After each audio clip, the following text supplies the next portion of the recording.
Going the distance with local sports. This is the X Sports Network.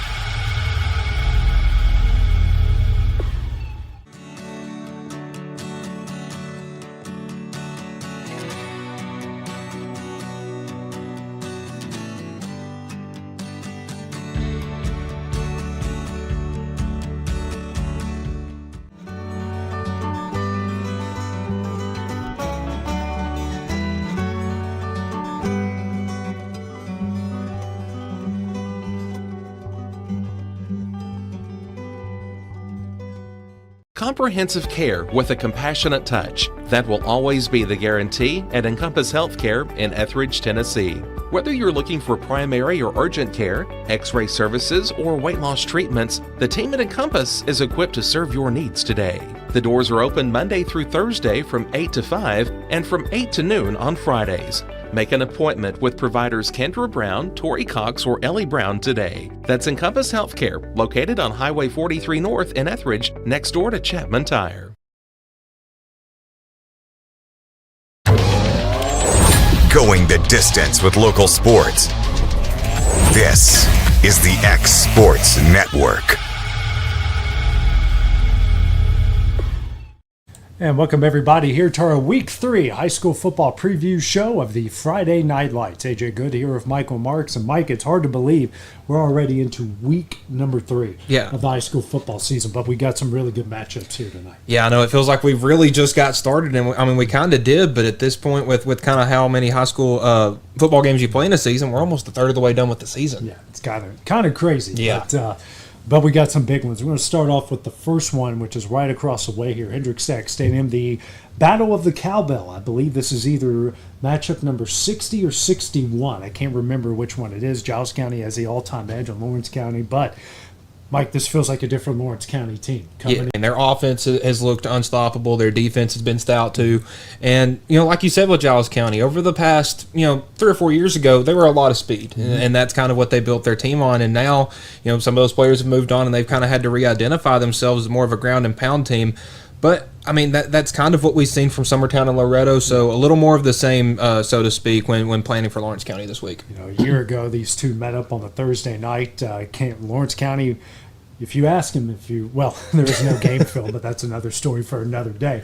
It really came down to the wire. Lawrence County had every opportunity, dropped the potential touchdown, dropped the for sure interception in the end zone that would have thwarted a Giles County drive. They had their opportunities. I know that they're probably thinking about that game going into tonight. Oh, yeah. We've seen revenge on the mind of Lawrence County almost all season. Obviously, they dropped the one to Summertown to open the season. Yeah. They got that back. They had a close game against Loretto, kind of an upset win over Loretto last year, and they just kind of kept building on that. And, with a 5-point loss to Giles County last year, it's only looking up for Lawrence County. Yeah, so we had a chance to speak with head coach Garrick Barnett in his first full season, 2-0 start to the year. Here's what he had to say going into week number 3 against their hated rivals from Pulaski. Well, Coach, good win there on Friday night. Just what did you like out of your team against Loretto? Yeah, I think, when good things start happening, we talk a lot about football being an emotional game and ups and downs and all that good stuff. And, we got on that high and we was able to maintain something that I'm proud of, and I'm proud of our guys.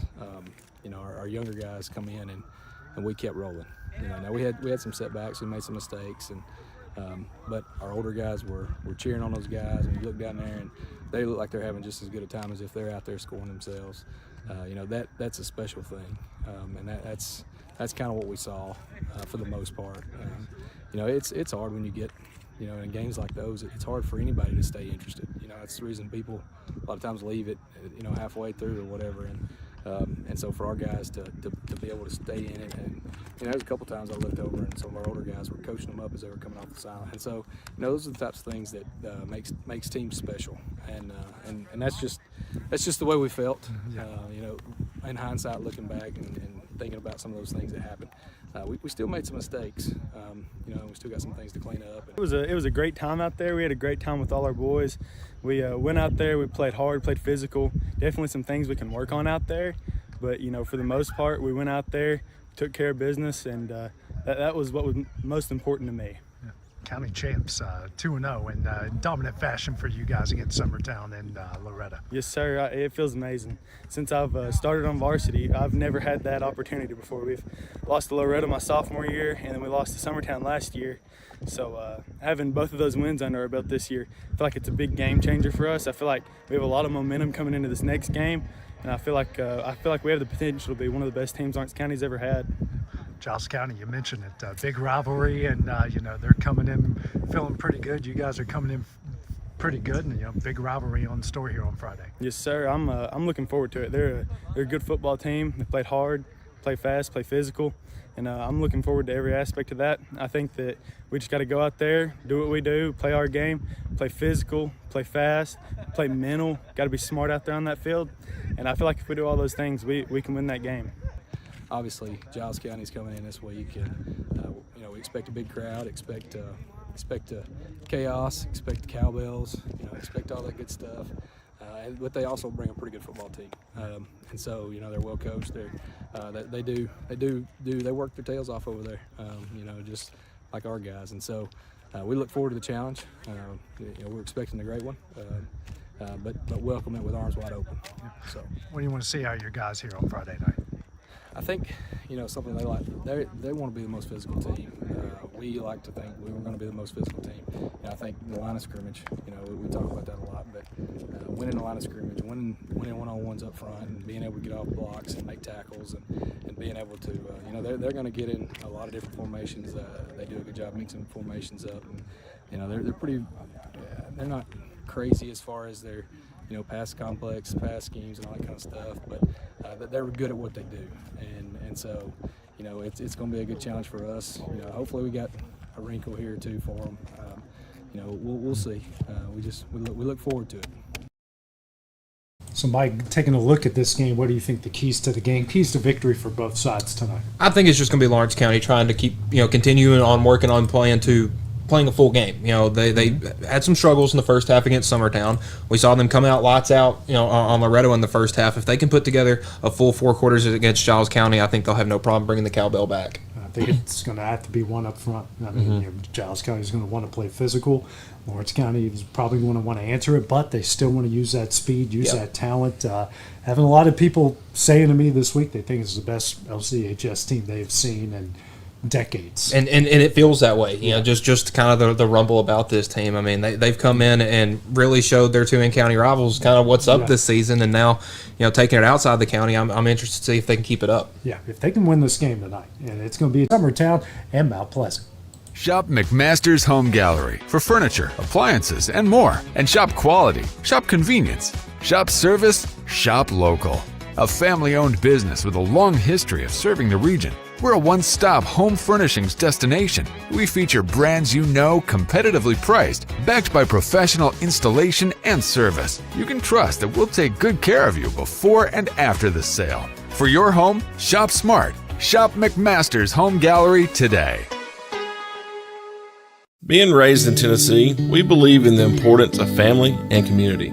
Creating a positive experience at our family-owned and operated business is one of the ways we share that belief. Being in an accident can be extremely stressful. When it came time for my repairs, Mashburn's made it easy. I am lucky to have a wonderful company in my community like Mashburn's Collision Center. It's reassuring to know that I'm in good hands because their work is second to none.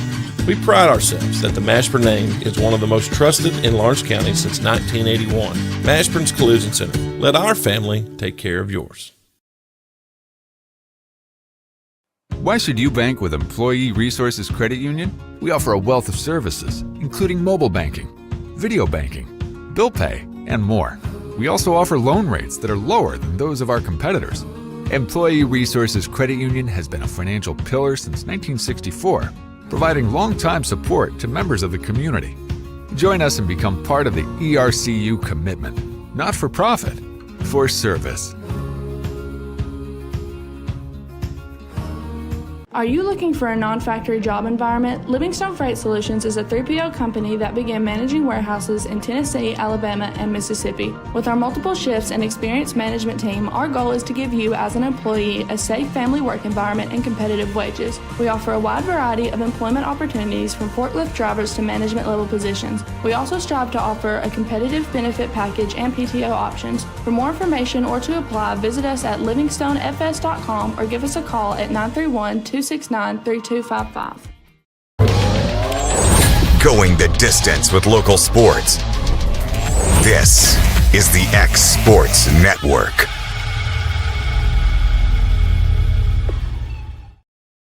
And welcome back to our Week 3 high school football preview show. Now heading over to Class 2A. Mike, we'll start with the game that you're calling tonight. We got a region game as Lewis County and Loretto. They've had some good ones. Oh, yeah. Really good games over the past few years. But both of these teams kind of feels different coming into week number 3 for both teams here tonight. Yeah, 2025, it's a whole new season. Last year, Loretto and Lewis County put up about 100 points. I think it was slightly over that, 61-44. Don't think we're going to see that tonight. These two teams have much different identities this year. Lewis County's kind of getting back the ways they have been. Obviously off to a good start, 2-0 this year, and Loretto kind of the opposite, 0-2, and they've shown some good signs. It's more of trying to prolong those good signs and to make them turn into a good drive or a good half, a good quarter. And I think we're just going to continue to see this team grow, and with a good contest like a team like Lewis County coming in, with a chance to build onto a 3-game win streak, that would be huge. Yeah, for them and for Bryce Glass and company. Yeah. Looking for that first win of the year, his first win as a head coach. You look at it, they've played two really good teams. Cornersville is better than what most people expected. Lawrence County's better than what most people expected. These are two really good. They faced two buzzsaws right off the get-go. Yep. This could be a good chance for this very young team to get back on track. Yeah, and that's the thing. They're young. I mean, it's a lot of kids that were playing middle school ball last year or JV the year before, and now they get shoved into the fire because, as what I was talking about with some people the other day, is this Loretto team didn't just lose some seniors. They lost some other guys below that, and it, kind of gutted the team. And, props to Bryce Glass and that entire coaching staff for getting them back on the field. And, they look competitive. Last week may not have looked good on the scoreboard, but you can tell if you're at the game that those kids are going out there and they're working their tails off. If you're going to learn a lesson, a butt whipping's a good way to learn a lesson, and if you can turn that around here in the week number 3, it could be big. Yeah, and these are some tough kids. I know they're not going to be too down over last week because obviously they haven't played a region game yet. Right. An entire new season starts tonight, and it'd be a good thing to start 1-0 in that season. Let's hear what Bryce Glass and company have to say going into week number 3. So I know week 2 didn't exactly go the way you guys wanted, but what kind of positives you take out of it? Man, we got a lot of young guys, a lot of playing experience. That's what we were talking about on film on Sunday, that at one point in the game we had 3 freshmen and 5 sophomores playing defense. The future's an awesome thing. Right now it sucks, obviously, but the future's a good thing, looking bright. So we just got to keep plugging. We just really found out that we need to be a lot more physical up front and with our DBs. Just kind of change our whole mindset throughout the whole game. Obviously, when you play a team like that, it is a good preparation, especially with region play coming up this way. Oh, absolutely. Lawrenceburg's solid as they get. I mean, they're, like I told you in the pregame, front to back, they're solid. They're a really good football team. I know the first couple of weeks have been tough. How's the team doing, and how are you guys keeping together during this? Well, we're just going after practice every day, trying to have a better mindset each and every play. Trying to attack the ball a lot faster, be more physical. Lewis County, what have you seen out of them, and what do you guys expect here? Well, they have a good physical team, as they always do, but I believe that we're going to be ready for them this week. I truly do believe that, and I believe in my team that we know what's going to happen. Yeah, they're solid. Running back's a really good player, well coached. I mean, they're a tough opponent. They don't get, like I said, they don't get any easier. I know you've played them a lot. You guys have had some really good, really close games with them, and it's formed a pretty decent rivalry here between the two. Yeah, it really has. I mean, good football tends to do that. So we've been fortunate in the last few years to have really good ball games with them. So we look forward to it. Well, we always have had our history with them, and we've always had a good game against them as well. But for overall, like I said, we are ready, and this game is going to be like any other game throughout the year. Just going to be hard. Being back at home, I know you got a good stretch here to start the season in your home ballpark. How good has that been for your team? It's been good for us because the schedule's been consistent, especially with a young team like we have, getting consistency, whether that's practice, games, whatever, has been good for us early. Finally, what do you want to see out of your team here on Friday? We just got to keep competing. We got to get healthy. We got some guys beat up and banged up. We got to get a little healthy and just keep plugging, keep working like we have been. I'm ready to see us fly to the ball, be real physical, keep our heads down and hit low, but really overall just be physical.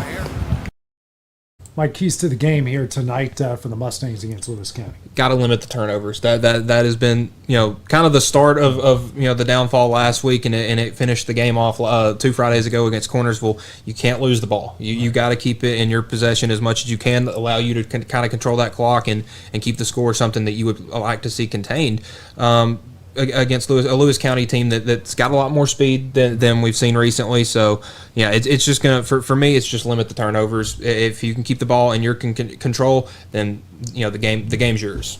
All right, now over to Summertown. They're back at home in the new ballpark. Good win last week. Last-second field goal from Bradley Hoffman. Help them beat a very good Wayne County team, but different challenge in Cascade comes tonight. Yeah, Cascade 2-0 on the year and some big wins. They beat a very good Moore County team last week, 17-10, and opened the season up with a 41-6 victory over what was that, Cheatham County. Yeah. So Summertown's got their work cut out for them this week. But I mean, obviously, I think we kind of maybe underestimated them last week going into that Wayne County game.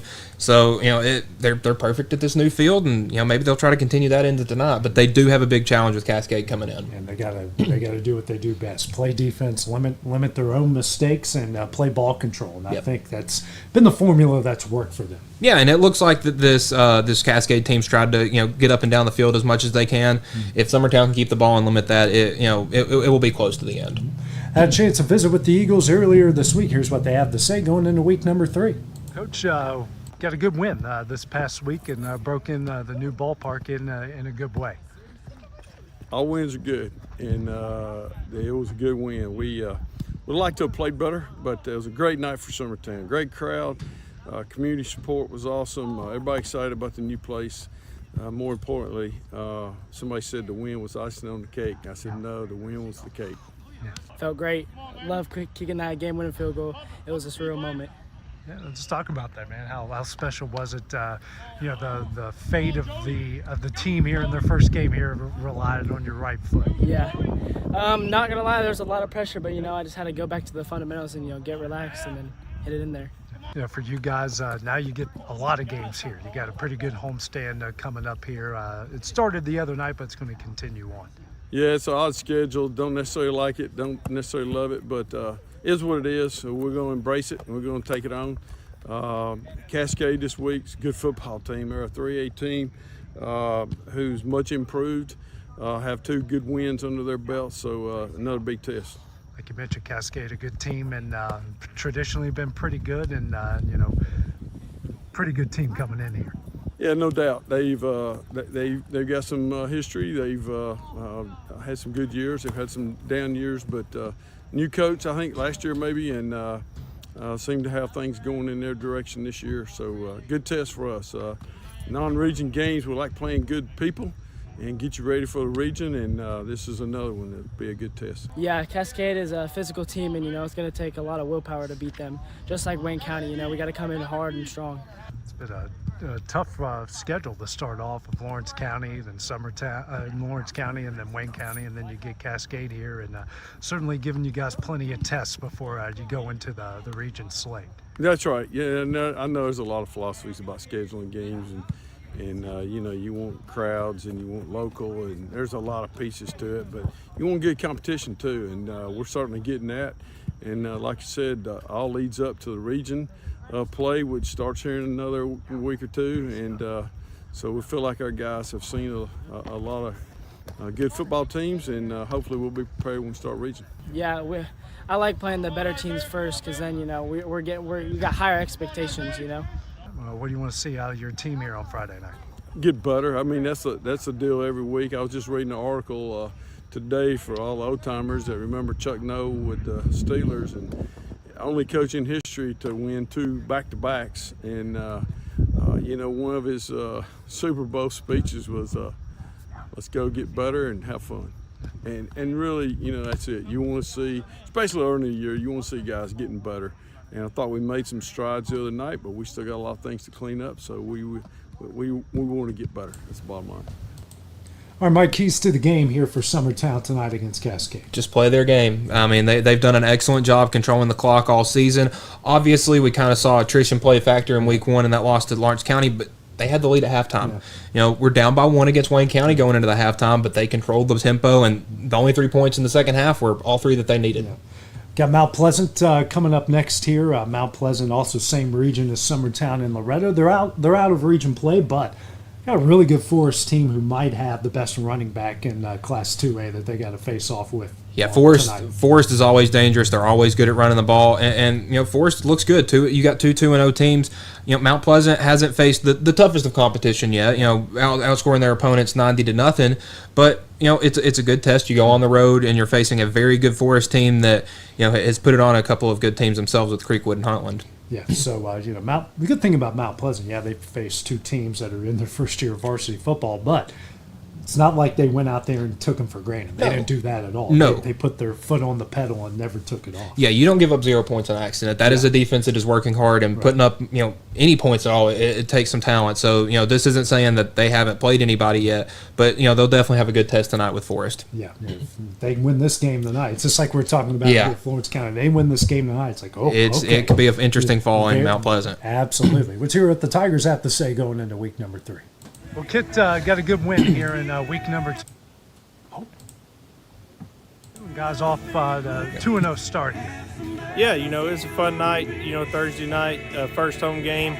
We had a great crowd, had a lot going on with middle school the game before and teacher appreciation, if you saw being a level 5 school and all that. So there's a lot going on. It's a fun night, and we played well and was able to get the win. The energy, the intensity we're bringing to this practice today it's a feeling I never felt before. I love it. We're out here having a good time. You had 2 games like that against 2 teams, experiencing varsity football for the first time. But, your team kind of come out strong both games and didn't let anything kind of get them down. Yeah, I don't, you can only control what you control, and, that's to show up and handle your business. There's a lot we don't know about us. We try to find the mistakes that, ourselves that we can correct, try to get out in front of them. There's a lot we don't know about us right now, and we got a huge test finally coming up this week. Just to know not to get a big head, just to know that there's better competition out there. We got a bigger season coming, so focus on the future, not the past. Like you mentioned, you got Forrest coming up, got to go on the road, and potentially a pretty good matchup, and they've always been a really good team throughout the years. Yeah, great 3A school program, great tradition. They're off to a 2-0 start. I think they probably have the leading rusher in the state right now. They're really balanced on offense, and coaches up there do a great job of getting them ready, on the road as well. So it should be a great environment. They got a good backfield. We're bringing the intensity. We're going to bring it to where it's going to be a good game. And a good test for you guys, knowing region play is right around the corner for you. Yeah, I think it'll show us where we're at. Know where we need to get to. We feel like they may be, similar to a lot of teams that we play in our region. And being up the road, it's just a big non-district game to try to, figure all these things out before region play. Do you want to see how your team on Friday night? We've got, to continue to run the ball well on offense and spread it around to our athletes in space. No turnovers. We had 2 fumbles last week that you can't beat really good teams when you have that. Defensively, we obviously have a huge test with Quincy Mitchell at running back, running for 300 yards a game or whatever it is now. So we got to get lined up and swarm to the ball and gain tackle and limit those big plays. I just want to see a brotherhood, us getting together, us getting along, and us come up the dub. So, Mike, here, what are the keys to the game here for the Tigers to defeat the Rockets in week number 3? Well, it's kind of continue what they've done in week 1 and week 2. Play stout defense and get your skill position guys the ball on the outside on offense and let them make the plays for you. Absolutely. Well, coming up next, we're going to check in with Class A as we take a look at Collinwood, Wayne County, and Richland going into week number 3. The Summit of Lawrenceburg is the premier senior and assisted living community in the region. The Summit makes it home for you or your loved one with diverse suites that welcome and encourage community, plus gathering spaces, neighborhoods, daily activities, and a wonderful staff that supports you every day. Hi, I'm Tara Blue. I'm the new director of the Summit, and we would like to invite you and your family to come and tour our facility. We would love to see you here.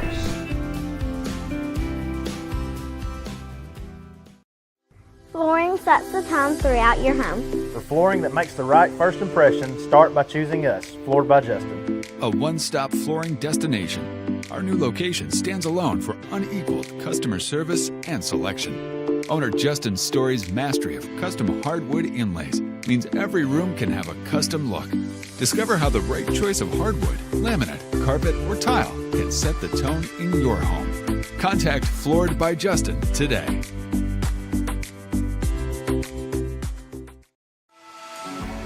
For decades, First Class Charter has provided high-quality motor coach transportation services to the Tennessee Valley. With numerous safety and cleanliness accreditations, First Class Charter is ready to make your group trip a reality.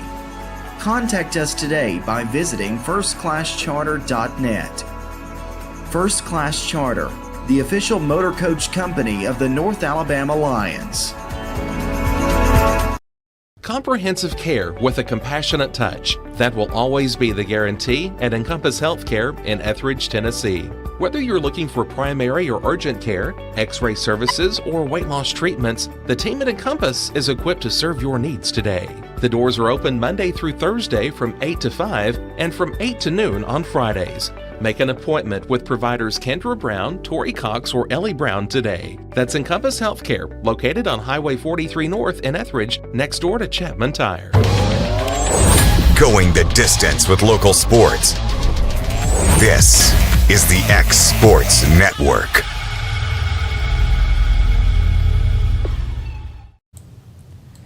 And welcome back to the Week 3 High School Football Preview Show. We head on down the Class Single A. Mike, all three of our Single A teams in action. Starting first with Richland. Had a good win last week against the 4A Spring Hill team. Came away with convincing victory after dropping a heartbreaker at Wayne County the week before. And another home game and a tough White House Heritage team coming in for the Raiders tonight. Yeah, coming in White House 2-0 with two good wins over Greenbrier and Kenwood. And, I like how Richland's, kind of not necessarily throwing them into the fire, but giving their young quarterback some good tests as they get ready for region play. Wayne County obviously dropped a heartbreaker in that one, but it was a close game, and you showed some fight. This week, this past week, you get a 4A school to come over, come down the road and face you, and you get the win. Yeah. So, that builds a lot of confidence for your team going forward. I believe White House Heritage is 3A. Yeah. So another bigger opponent coming in, and one that's had success early on the season. So I think it's a great test for Richland as they look forward to region play down the line. 38 points last week after 14, but they moved the ball well against Wayne County, just didn't put up enough points on the board. And they can get their young freshman quarterback who looks really good, and they got a lot of weapons around him. Richland's done a really good job building that program. This could be another statement win, especially knowing how good your region is. You need all the momentum you can going into that league play. Yeah, and with you being a 1A school, going, it's not going on the road, but hosting a 4A and a 3A school in back-to-back weeks and picking up 2 wins over those, with that possibility of leading into region play, I mean, that's a huge confidence boost for your team because, if you can beat a 3 and 4A school, why can't you run the table in your region? Wayne County got McNary Central tonight, and this is a team looking to bounce back after a heartbreaking loss at Summertown last week. Yeah, you get a week 1 victory in kind of surprising fashion, 16-14, but then you drop one. Surprising fashion. Yeah, it's 16-14. But they traveled out to Selmer to face a very good McNary Central team who's had a bit of a tough stretch coming into the season, facing some good teams. Like Belmont out of Mississippi is always very good. But it's a good challenge for Wayne County to try to get back on the right track after dropping that game to Summertown this past week. And they need to do what they do best, play power football, let their athletes do what they do, control the game up front. If Wayne County can do that, that's a pretty hard team to beat. Yeah, it'll be a good sign looking to get back on the win column and get back above 500. Yeah. Collinwood is looking for their first win of 2025. They got Scotts Hill tonight. I know the Mount Pleasants, the Lorettos, and the Summertowns of the world are going to see how Scotts Hill stacks up against Collinwood, but for the Trojans, they just need something to go right. It's, they've scored 6 points in 2 games so far this year. Both the teams they play, pretty decent teams. Cornersville's proven to be, like we've said before, proven to be a little bit better than what we expected, and this team just needs something. They need something positive for them. Yeah, 8 points in week 1, none in week 2, so only averaging 4 points a game. But Scotts Hill is a team that's on a similar path that has had a tough time in the early going, and only 6 points through their 2 games. So pretty much in this one, it's which team's offense is going to be able to get going first and put some points up on the board.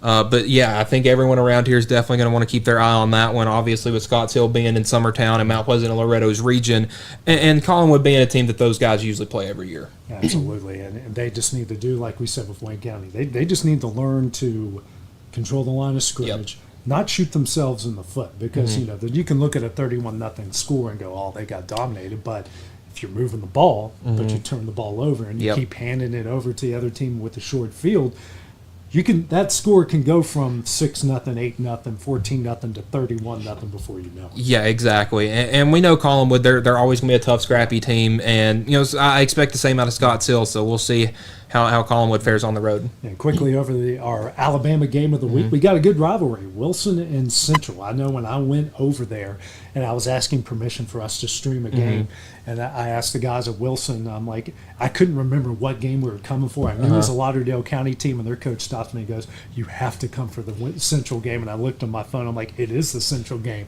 So they're pretty pumped up about having a rival coming in, and we're pumped up to have another rivalry game on our air tonight. Yeah, two 4A schools that don't like each other very much, but it's going to be a dandy out in Zip City. Those two teams, when you get them on the field, it's going to be a good one. Central coming off a really good year a year ago, and Wilson is they're trying to find something, trying to find some momentum, and this would be a right way to do it. Yeah, but what a better way to do it than against a team you don't like very much. Absolutely. Well, that will do it for our Week 3 preview. Don't forget to check out the highlights going down tonight on the final score. So for Michael Marks, I'm AJ. Good kickoff, just a few minutes away. Don't forget to check out all the games tonight here on the X Sports Network.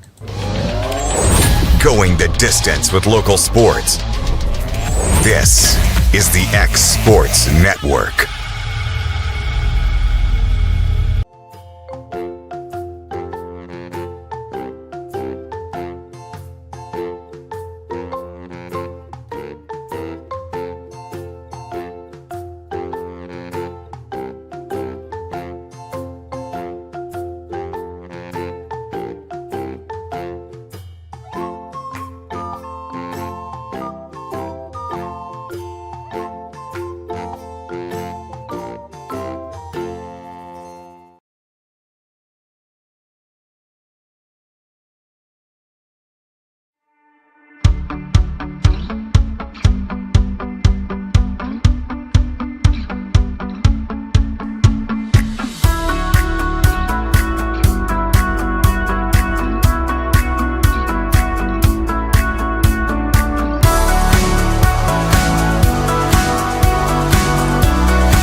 Let me tell you about a place that has it all for your home, bedroom, kitchen, lawn, and more. It's a home-owned and home-operated business that's been around for over 70 years, so you know they're doing something right. At Swap and Shop Center in Lawrenceburg, you'll find top name brands for every room of your house, and top brands for the outside too. Looking for appliances, televisions, couches, safes, bedding, mowers, and well, the list goes on. So make the drive today to 824 North Military Avenue in Lawrenceburg and be treated right. For the best meal from south of the border, head to Cocina Real in Puente Grande for lunch and dinner. With a wide array of mouth-watering entrees, there's something for everyone on the menu. And you can't forget the cheese dip. They'll treat you like family, and you'll never leave hungry. Make Cocina Real Mexican Restaurant and Puente Grande Mexican Restaurant your choice for authentic cuisine, located in Lawrenceburg, Tennessee.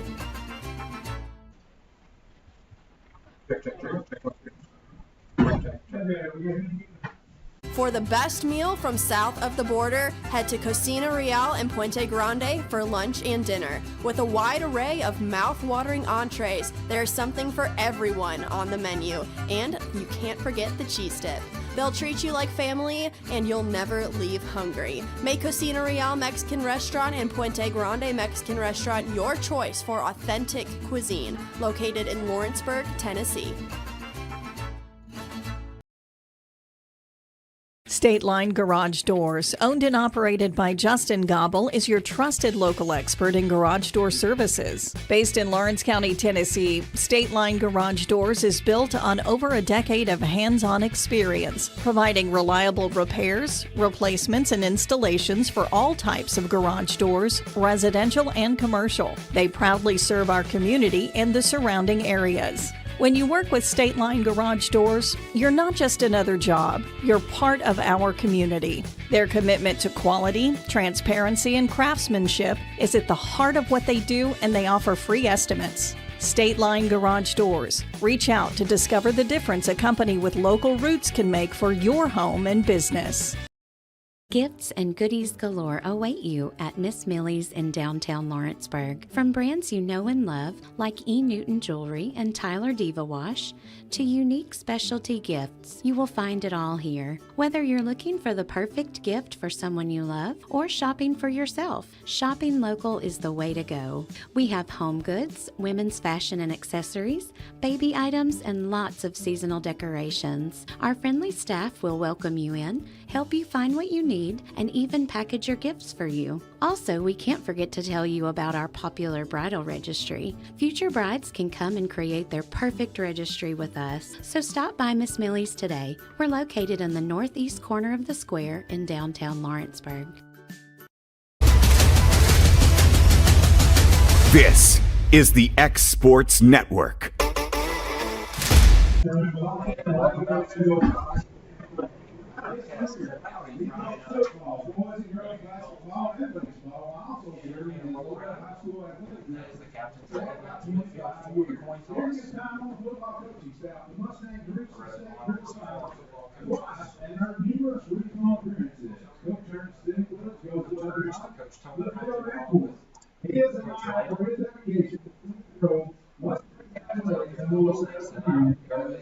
Number 18, Brady. Number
And welcome out, everybody, here to LM Forsyth Memorial Field. We apologize for some of the technical difficulties we've been facing.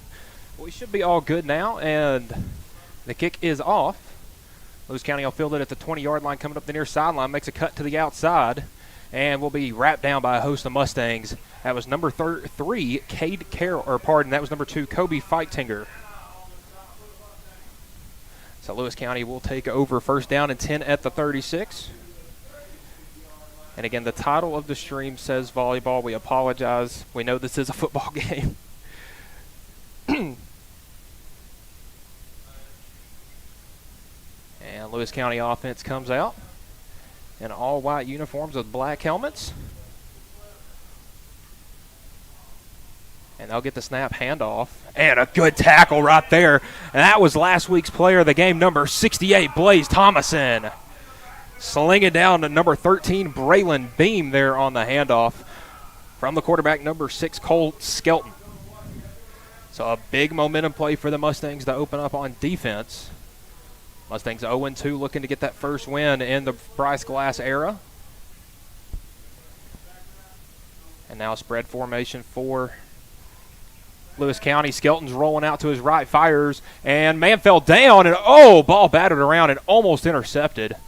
They're on the outside. And that was Dylan Thompson trying to make the play right there. But either way, brings up third down and 13. Again, a very cloudy, overcast night. Looks as of now that the storms should pass over us, but definitely still some dark clouds in the area. Mustangs in their all-black uniforms for their third consecutive home game. Skelton in the shotgun's got 2 receivers to the near side. Play action, looking. Skelton's going to run to his right. Looking, and he's going to run around, makes a cut up at the 45, and Skelton's still fighting, and he's going to be close to a first down. I'm not sure if he got it. The far side official will give him a good spot, and that will be a first down, a 14-yard carry from Skelton.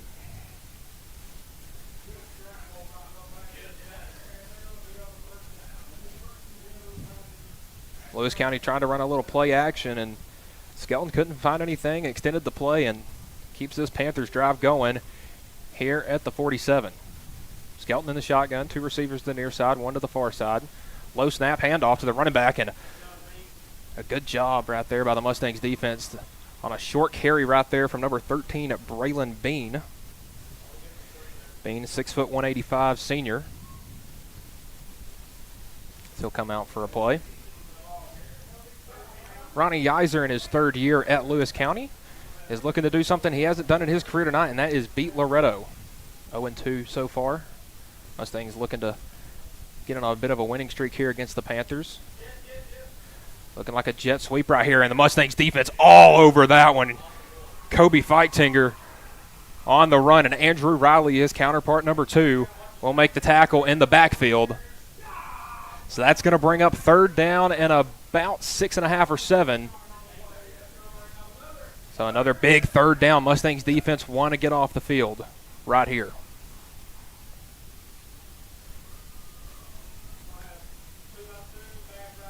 A pair of receivers to both sides.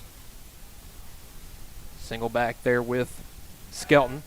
And it's a pass play. Skelton looking around in some pressure. He's rolling, looking, and he's going to fire, and that is caught on the sideline. First down, Lewis County, out towards the 40-yard line. So another big third down conversion for the Panthers, and they're driving into Mustangs territory.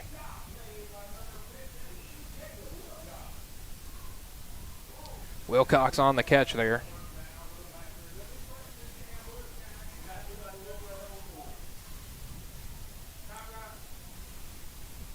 A tight formation here from Lewis County. Skelton looking. Pressured again. Thomason trying to make the sack, can't.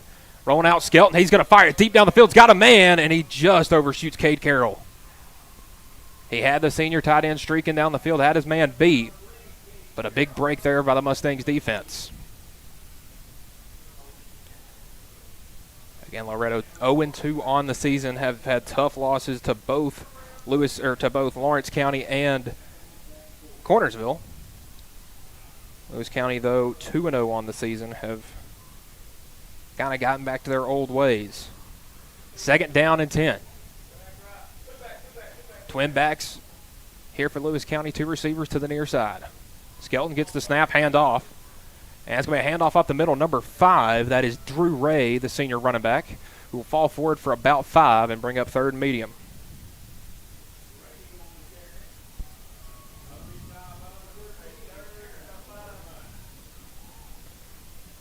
Now Lewis County with 2 wins on the season, a 54-0 shutout of Zion Christian and a 40-21 victory against Houston County the previous week. Skelton in the shotgun. Lewis County looking to the sideline to change the play. Skelton and Ray in the backfield. Skelton's going to hand it off to Ray, and Ray's going to be brought down. Short gain right there, and the Mustangs get a big stop. We'll see what the Panthers want to do on 4th and I believe they gave him a yard right there, so 4th and 4. Looks like the offense will stay out there. Kind of in that no man's land where it's too long to kick a field goal, but you don't want to punt. So the Mustangs going to have to hold for one more play if they want to get the offense on the field. 4th down and 4, Lewis County. Stacked receivers to both sides. Snap, handoff, up the middle. And let's see where they get the spot at. It's going to be close. And it looks like the second effort's going to give them across the 30. Enough for a 1st down.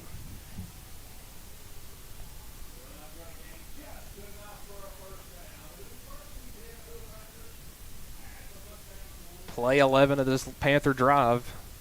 They've taken nearly half of the first quarter off the clock already. We got 2 receivers and a tight end to this near side, 1 receiver to the top of your screen. And it's going to be another handoff to Ray. Ray bullying some Mustangs, and he gets down inside the 25. They're going to give him the 23-yard line. So 2nd and 3. Lewis County showed both rush and pass a pretty even amount on this first drive, but have definitely done their business running the ball. Skelton in the shotgun. Ray is running back, and he'll give it to him. Ray running on the left side, and it's going to take a host of Mustangs, but they will get him down. Number 13, Aaron Workman, the freshman among some other Mustangs in there on the tackle.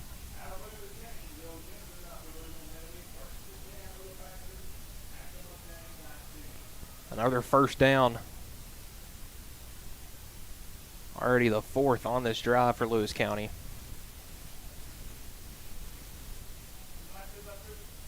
Inside the red zone now at the 19-yard line. Skelton, he's going to roll out to his right, looking. He's going to fire, and that is going to be caught out of bounds on the comeback route.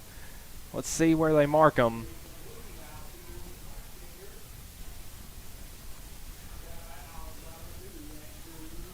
They're going to mark him at the 10, gain of 9, 2nd down and 1. About 6:15 to go here in the first quarter.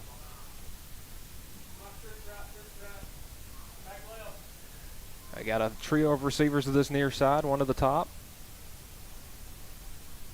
Skelton looking. He's going to have to roll. He's in trouble. Getting out to his left side, looking, and he fires. Caught around the 6-yard line and stepping out of bounds is Kobe Feichtinger. Feichtinger picks up enough for the 1st down, and it'll be 1st and goal coming up for Lewis County at the 6.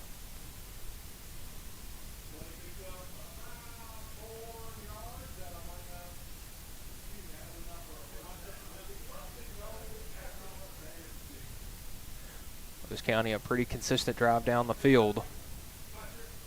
Empty backfield for the first set. We got 2 receivers to each side and a tight end. Coming in motion is the receiver, handed off. Let's see who that was. That was number 5, Drew Ray, right there on the handoff. Ray got about 1, bringing up 2nd down and goal from the 5. Pardon, 4. They got 2 on the play. Thomason on the stop. Mustangs defense looking to bow up here. trying to keep the Panthers off the board early. Heavy formation tied in on each side. And they're going to hand it off. And pardon, that was Skelton keeping it, and he'll trot into the end zone. Touchdown, Lewis County, as the Panthers get on the board first. A long drive took almost 6.5 minutes off the clock. And the long drive, a lot of third down conversions for Lewis County. And they get on the board first. On to kick. That is number 28, Henry Sharp. Sharp, a sophomore. And he boomed that one through. It is good. So that will do it for Lewis County on their first drive. We'll see if the Mustangs can respond. That'll be coming up next on the X Sports Network. There's no job too big or too small for Gonzalez Lawn and Landscapes. Owner Chris Gonzalez works hard to make your commercial or residential properties one of the neighbors will envy. You won't find a lower price anywhere else, and that's a guarantee. We offer mowing, landscape removal, small construction jobs, and more. Our team is licensed and insured to ensure the best work for Lawrence County and surrounding areas. Your satisfaction is our goal. We won't leave until you're happy. Call today to set up a free quote.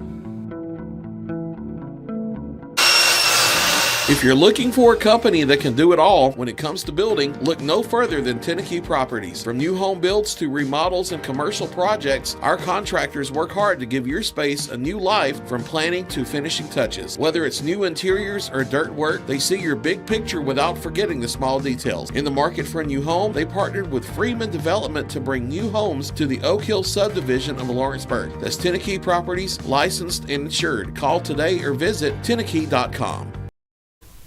And welcome back here to LM Forsyth Memorial Field here in Loretto, the site for our Friday night action here on the X Sports Network. Michael Marks running solo tonight as the Mustangs looking to extend their win streak to 3 against Lewis County.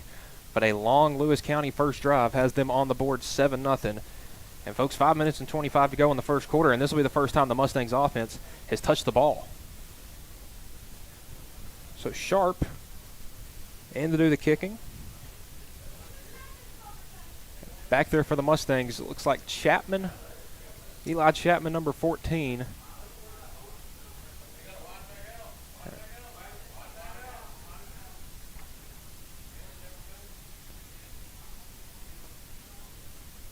Sharp.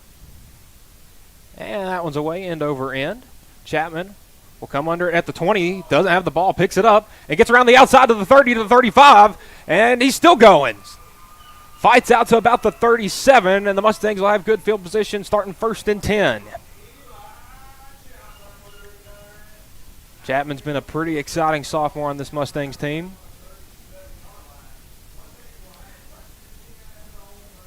And the 37 will be where the Mustangs take over.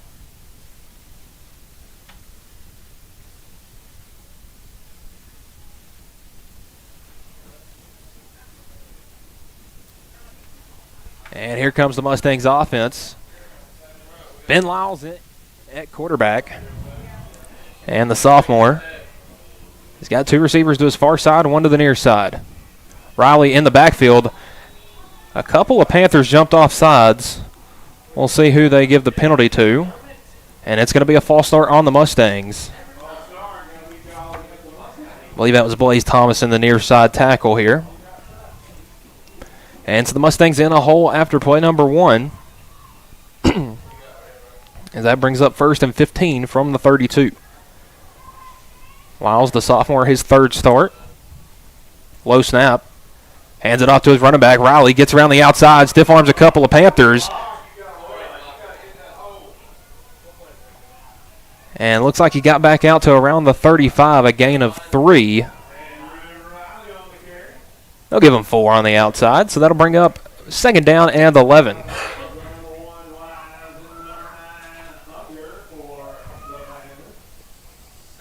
Unger and Wise on the tackle for Lewis County. So 2nd and 12 at the 35. Loretto's been looking to try to get that passing game going. Corners pressed back as Lyles will step back looking, And he's going to fire one deep down the field in double coverage, and that one's going to be over everybody's head. Intended receiver was number 4, Dylan Thompson. Lyles luckily overshot everyone there. Looked like Brody Unger, number 9, the junior for Lewis County, had that one read from the start. And so now the Mustangs backed up 3rd down and 12.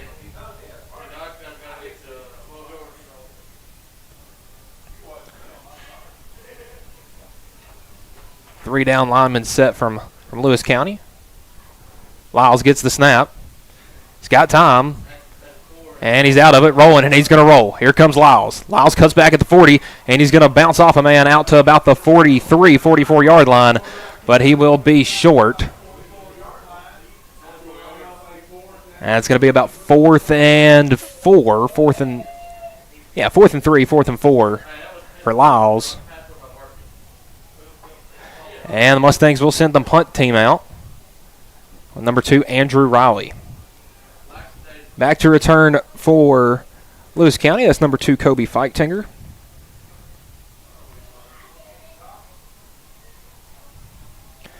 And Riley gets off a good one end over end, fielded about the 19. Feichtinger is going to cut outside to about the 25 to the 30, and he's got some blocks out to the 35, and he'll step out around the 37, and that's where Lewis County will take over. A good first drive from Lewis County, taking off a ton of the clock, almost 7 minutes. In fact, on their first drive, Mustangs essentially go 3 and out. And Lewis County will take back over at their own 37-yard line.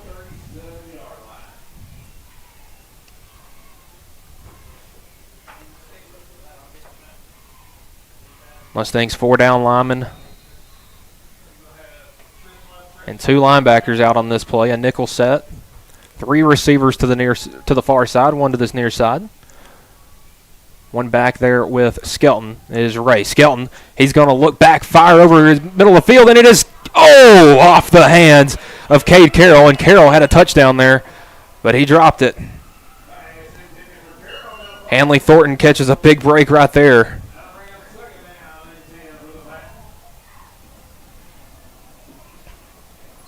Second down and 10, Lewis County. 3:25 to go here in the first quarter. Mustangs looking to start region play with a victory. And who better than over a team that has been so dominant for so long in Lewis County. 3 receivers to the top. Nobody here to the near side. Skelton, he's got a little toss play out there to Ray, and a good tackle right there wrapping up around the ankle. I believe that was Nate Tucker in there. So that's going to bring up 3rd down and 8. A huge play right there. I believe Ben Lyles is in there on the tackle as well. But Tucker met Ray first and was a big reason that play went for no gain.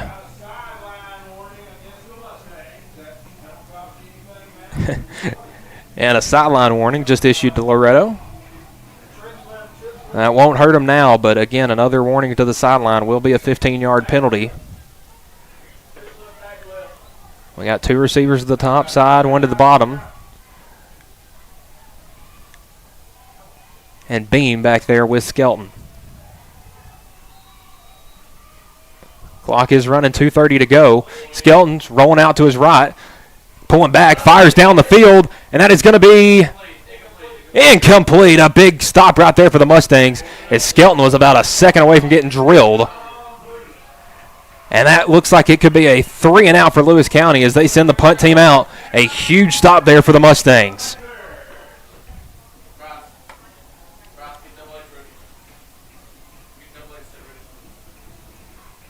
Back to return for the Mustangs deep is number 4, Dylan Thompson. High snap. And a good punt right there from Lewis County. As that one's going to bounce and take a Lewis County bounce out to around the 15 or so yard line. A good punt right there from the running back, Braylon Bean.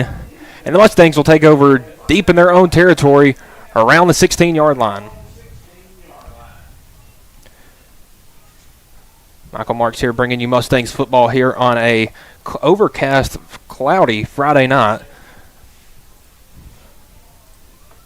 Again, elsewhere in the county, we got Summertown at home taking on Cascade, a good matchup going on. And then the Battle of the Bell Cowbell going on up in Lawrenceburg right now, as Lawrence County High School is taking on Giles County. Now, I believe that game isn't set to start for another 30 minutes or another 10 minutes or so. Lyles gets the snap, hands off to the outside, and Chapman is going to go down a huge loss of about 6 right there. And they'll give him the 10, so that'll be, loss of 5. They gave him the 11, so either way, about 2nd and 15.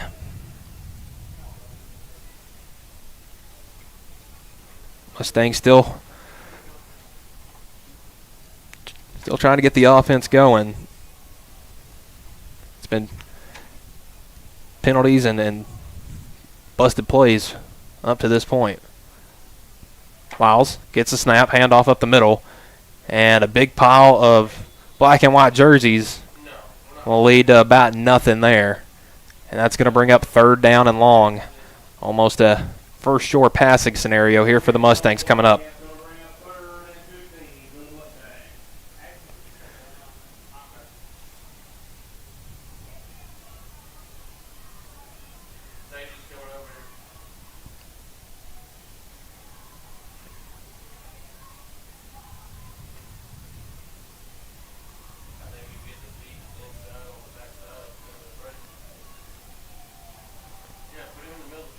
And Mustangs, 3 wide set, 2 to the top, 1 to the bottom. Lyles gets the snap. He's looking. Fires to the outside. It's going to be complete. And running across the middle of the field is Chapman as he got blasted right there. No first down, so the Mustangs 3 and out once again. As he gets to about the 17-yard line. Gain of about 6. So about 4th and 8 right here coming up. Mustangs have the punt team out there, Riley. And Feichtinger standing back at his own 47-yard line, backing up near the 45. I believe the Mustangs are going to try to wait and let this first quarter run out as we're at about 10 seconds to go. And a snap. And a high kick. They came after Riley. And a really good punt back to the 42. Feichtinger makes a cut out to the left side, and he's got blockers. Flag on the field at the 45 to the 40. Feichtinger cuts back at the 35, and he will be taken down by number 62, Hunter Bearden. And we've got about 4 flags on the field. And Skylar McMaster's coming up a bit slow right there. And we'll see what the official says.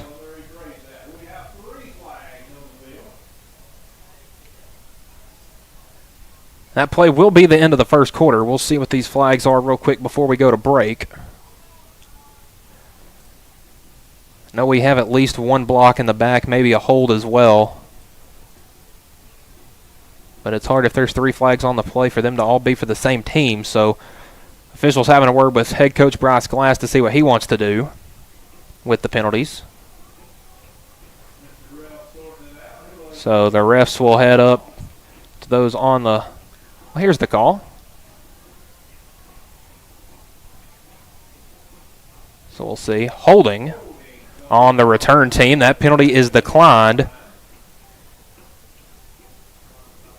Blindside block on the return team. They will accept that penalty. And that's where we will pick up when we get back. As after 1, it is Lewis County 7, Loretto 0. We'll be back in a minute here on the X Sports Network. If you're looking for a company that can do it all when it comes to building, look no further than Tenneke Properties. From new home builds to remodels and commercial projects, our contractors work hard to give your space a new life from planning to finishing touches. Whether it's new interiors or dirt work, they see your big picture without forgetting the small details. In the market for a new home, they partnered with Freeman Development to bring new homes to the Oak Hill subdivision of Lawrenceburg. That's Tenneke Properties, licensed and insured. Call today or visit Tenneke.com. Why should you bank with Employee Resources Credit Union? We offer a wealth of services, including mobile banking, video banking, bill pay, and more. We also offer loan rates that are lower than those of our competitors. Employee Resources Credit Union has been a financial pillar since 1964, providing long-time support to members of the community.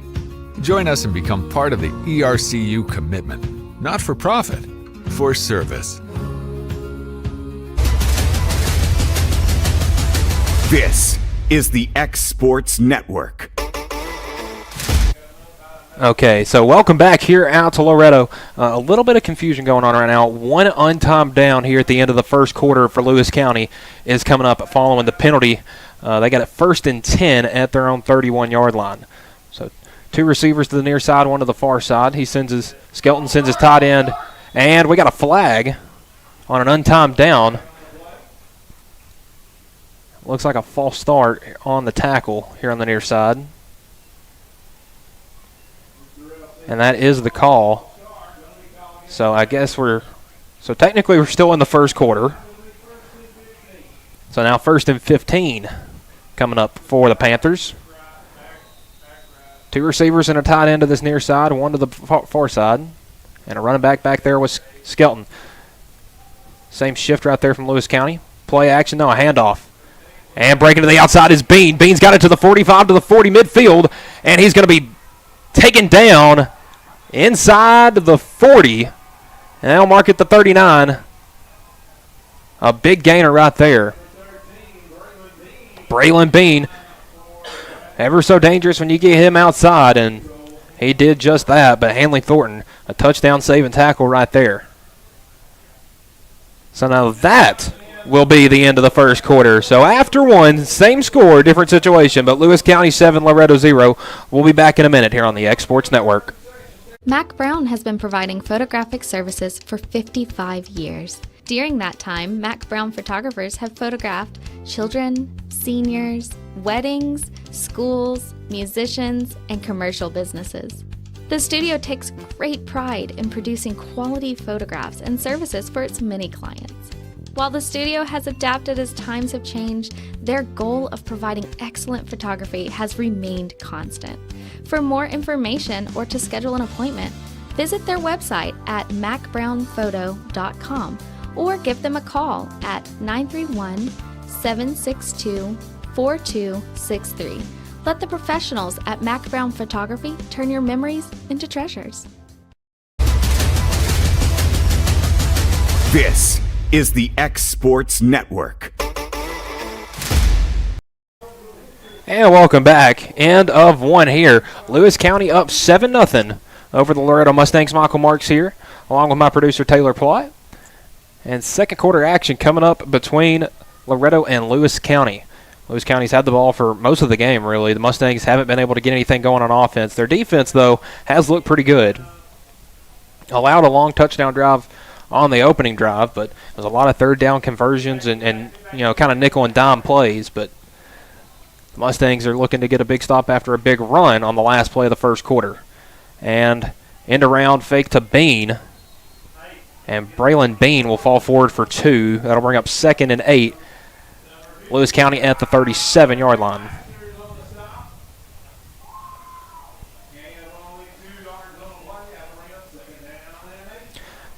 And update from Lawrenceburg. Looks like they're going to be planning to start their game at around 8:10 now. They've had some lightning delay issues up there, so 8:10 looking like the start time for right now if you were looking for Lawrence County and Giles County. That'll be here on YouTube and Facebook. Oh, and a big hit right there. The Mustangs defensive line got all over him. That was Drew Ray going nowhere. Blaze Thomason in there again. And I tell you, the nose tackle for the Mustangs, Thomason, has had a huge night along the defensive line. So only a loss of 1 right there, but that'll bring up another third down. This one 3rd down and 9. Bean looks like he's walking off to the sideline.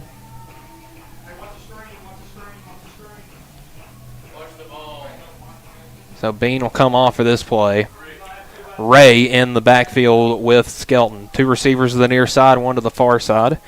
Got Wise and Feixinger here to the near side. Skelton in the shotgun looking. He's going to be scrambling, rolling around to his left side, looking. He's going to heave one up in the air. He's got a man there, and it is caught around the 10-yard line. A huge catch right there from Cade Carroll. but we do have a flag on the play back near the line of scrimmage, so this could be a huge play right here. An eligible man downfield, so that play going nowhere for Lewis County, and that'll bring up 3rd down and 14 now. The Mustangs a huge break once again.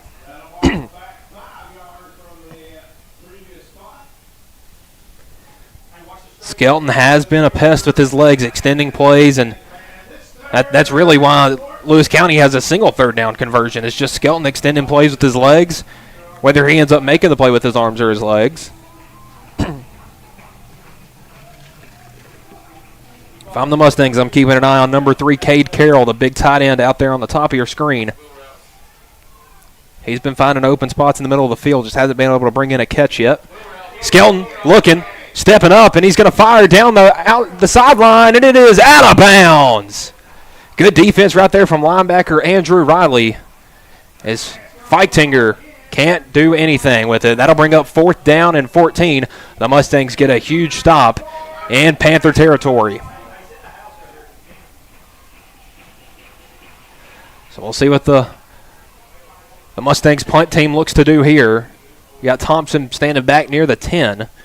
That's usually what they tell you. Put your heels on the 10, and if it's over your head, let it go. Mustangs in a defensive formation looking like here. Bean back to punt. Gets the snap, looking. And a good punt right there, and that will bounce into the end zone, a touchback. And the Mustangs will take over at the 20-yard line when we come back. So we'll take a quick 15-second break. You're watching Mustangs football on the X Sports Network. Working with Gina was great because she really knows this area. I gave her the specifications of what I was looking for, and she took me right to my forever home. I met Gina when she sold my son's home within 5 days after it hit the market. With my home, from the day the sign hit the yard to the day we signed the papers, Gina was there every step of the way. Her involvement in the sale of my home was the best decision that I made. We never felt like Gina was pushing us to make a... And welcome back here to Loretto High School. This is for our Friday Night Lights here on the X Sports Network. We got Lewis County and Loretto going at it here. Lyles going under center. First time we've seen this look from the Mustangs, and we got a run up the middle. Lyles actually still has the ball, being chased down, and the Mustangs coaching staff yelling for a face mask as their quarterback got ripped down right there by his helmet. No laundry on the field. So Lyles, nothing on the carry there. Taken down in the backfield at the 17, a loss of 3.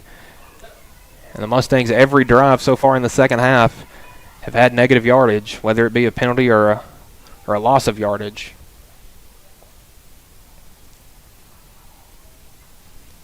Nine minutes and 30 seconds to go here in the quarter. Lyles in under center, and he gave it on the end around to Chapman. Chapman trying to get to the outside, and he can't get anything there. Another loss of yardage right there, and the Mustangs going nowhere on this drive. Some stout defense played here by the Panthers. So the Mustangs now back near the 10. So now 3rd and 19. Mustangs need the 30 for a first down.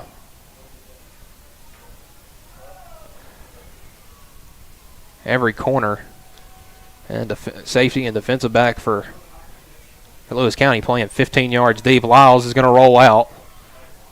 He's got a little bit of time, looking, and he's heaving it deep over the middle of the field, looking for Veloz, and that is batted up, and it's going to be intercepted. Coming away with it is number 5, Drew Ray. And the Mustangs may have caught a little bit of a beneficiary there of that, as that was caught back near the 50 on a 3rd down and 20. So as good as an arm punt right there from Lyles. And Lewis County will take over. 1st down and 10 coming up.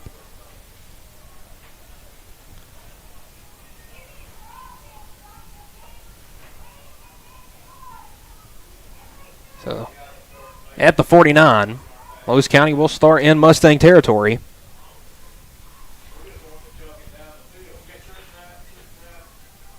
One receiver to the near side, 2 to the far side with the tight end. Looks like a Ray in the backfield there with Skelton. Skelton gets the snap, hand off to Ray. Ray coming around the left side. Going to bowl over a couple of Mustangs and fall down after a gain of 4.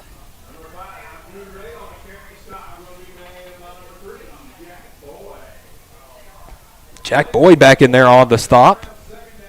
Saw Boyd go down with a shoulder injury in that game against Lewis County.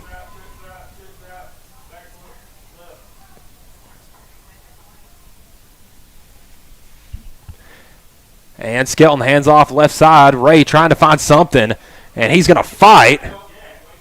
And he is going to be pushing forward, still pushing forward, and he's going to be close to a first down. They got him at the 40.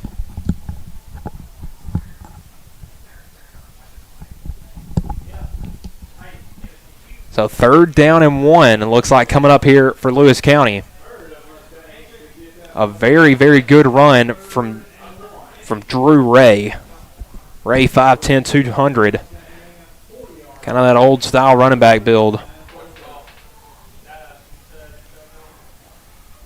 About 1.5 feet, 2 feet separate Lewis County in a first down, and they're coming out in a heavy set. Skelton deciding who to give it to, and giving it to Bean, busting up the middle, and he will walk into the end zone. Touchdown, Lewis County. Braylon Bean on the little halfback dive on 4th down.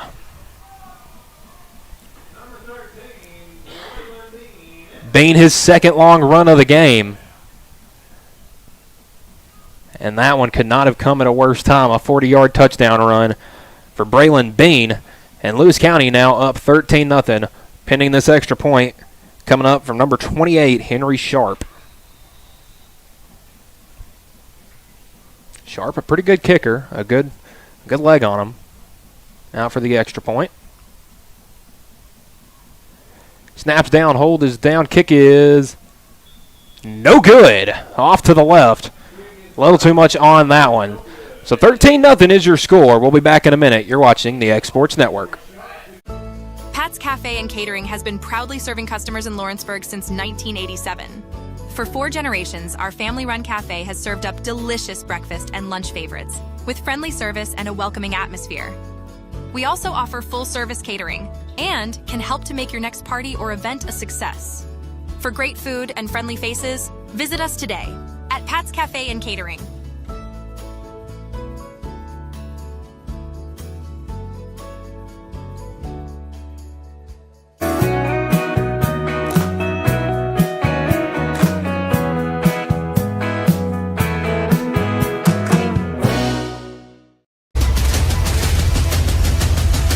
This is the X Sports Network.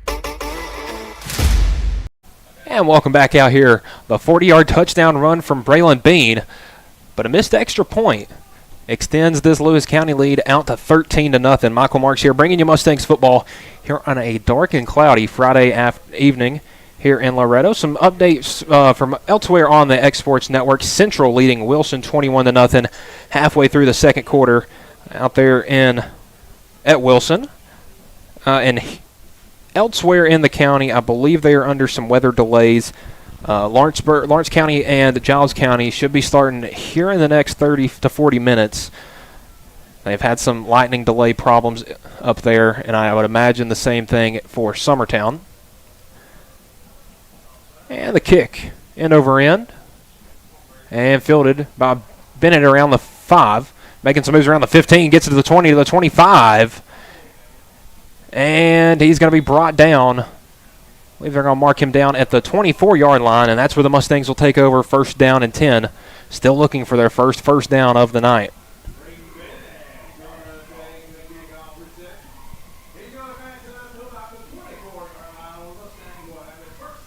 Mustangs offense looking to get anything positive going their way. Last drive ended in a interception on a 3rd and 20 long pass from Ben Lyles. Batted around about 3 or 4 times before it was brought in by Drew Ray. And the Mustangs coming out in this wing T wishbone look. Lyles running the option. And, a little fake flip right there and a spin move. And he's going to get down to about the 33. First positive yardage on 1st down for the Mustangs all night. And that'll be a gain of 4. Bring up 2nd down and 6. Mustangs trying anything to get this run game going. And, nothing against Lewis County. This is Lewis County's defense has been stout. They haven't allowed the Mustangs to get anything they want through the air or on the ground. An 8-man box coming here from Lewis County, and a handoff up the middle. Looks like Colby Brown bowling over. He fell over to about the 45, or the 35, pardon. This near side official will give him a Mustang first down. Big Colby Brown right there on the carry. Thomason lost his lid on that one, so he'll have to come out for a play. Blaze has been huge on the Mustangs' defensive line tonight. Already a handful of tackles for loss. The Mustangs, one receiver to each side. He's got Bennett here on the near side.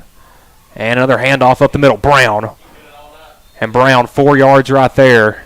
And the Mustangs, the old style, 3 yards in a cloud of dust.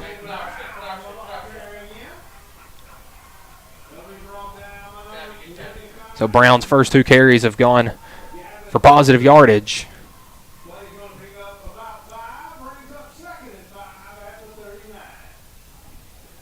So 2nd and 6 for the Mustangs at the 39-yard line. Same formation. Lyles brings him in motion. Looks like he gave it on the end around.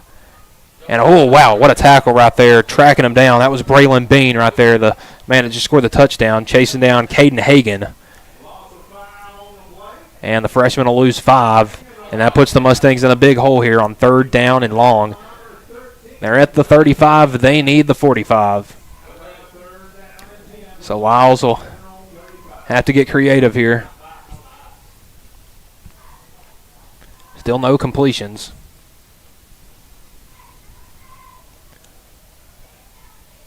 Lyles looks to the sideline to get the play. 4:40 to go here in the first half.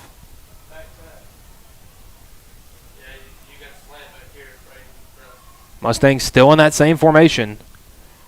And they give it to Brown. Brown on the left side, and he's going to fall forward. They gave him about the 42, 43-yard line. The 43 would bring up 4th and 2. And I'd say the Mustangs can get this. We'll see if they decide to go for it. And it looks like Lyles is staying out there with the offense. So the Mustangs need about 6 feet for a first down.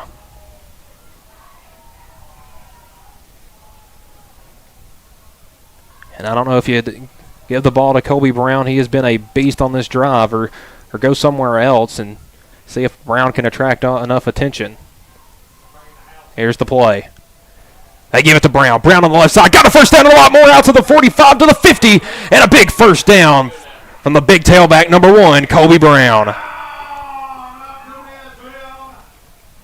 Looked like the entirety of Hohenwald. Brown was getting that one, but nobody was stopping that. 3:39 to go.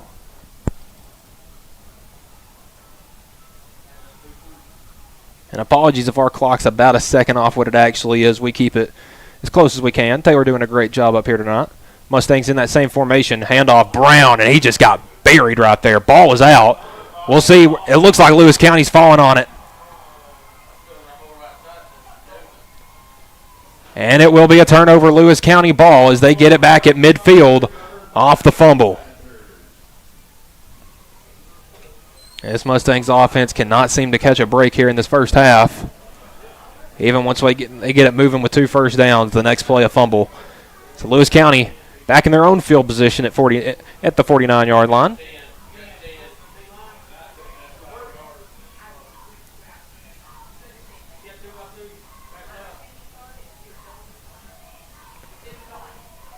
The Mustangs send their defense back out there. Skelton rolling to his right.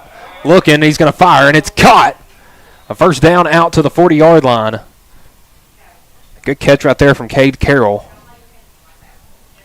Senior tight end making his first grab of the night. And there's a couple more he would have loved to have.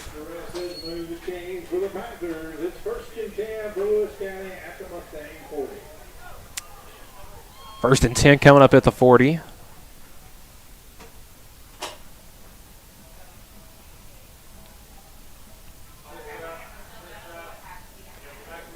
Got 3 receivers to the top side of your screen, 1 to the bottom down here. Skelton gets a snap. Play fake, no, gives it to Ray. Ray makes a cut at the 35. He's got a blocker to the 25, to the 20, 15, 10, 5, into the end zone. Touchdown, Panthers. Another long touchdown run for Lewis County.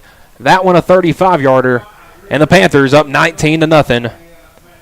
I would assume they might want to keep the offense out here, try to make it a 21-0 score. And no, they do send the kicker out there for the extra point. So looking to make it 20-0 is Lewis County. 3:04 to go here in the first half. Holds down, the kick is up. A wobbler, but it is good. Another long touchdown run for Lewis County. They lead this one 20-0. We'll be back in a minute here on the X Sports Network. Good Works at Home, formerly known as the Summit at Home, is a licensed non-skilled agency dedicated to helping you maintain your independence at home for as long as possible. Our compassionate and caring staff provide support in various areas, including dressing, bathing, personal hygiene, transportation, cleaning, and companionship. Please call our office about services, payment options, and long-term care policies at 931-762-2310. We look forward to assisting you with keeping your independence longer. Here at Fields & Brown Barbershop, legacy means a lot. We're trying to fill big shoes left by my 2 uncles and my grandfather, where every haircut came with conversation and every customer left a little taller than when they walked in. The barbershop is about pride. It's about knowing your barber knows your name and your story. Come see us at Fields & Brown Barbershop, where tradition never goes out of style. 3 generations, 1 legacy, your barbershop.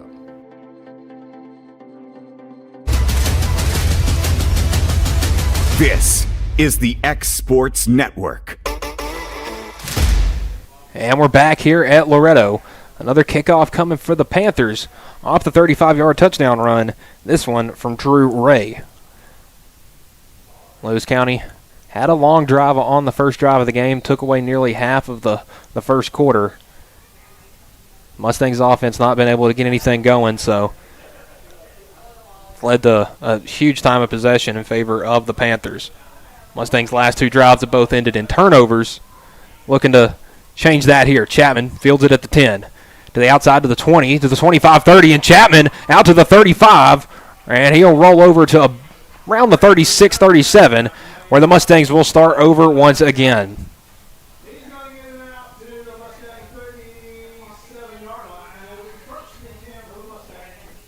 So Lyles and the Mustangs offense coming back out. Picked up their first 2 first downs of the night on this last drive. Colby Brown, a big reason for both of those.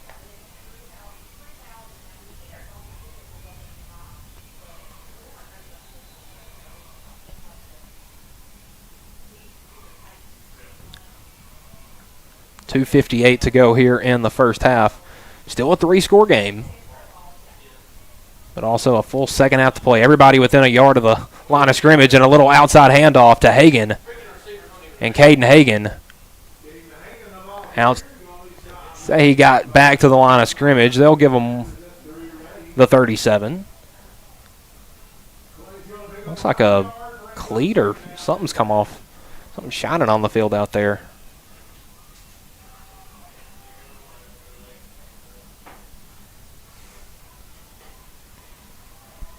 Looks like a piece of gold equipment from one of the Panthers. Mustangs got everybody bunched in, 1 receiver to each side.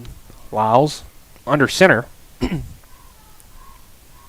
Sends Hagan in motion. Little handoff up the middle to Brown, and Brown trying to bowl over Panthers. And he spins out, still going, and gets upended at around the 44-yard line. A good gainer, and that brings up 3rd down and 3. And one more broken tackle there from Brown, and we could be putting some more points up on the board.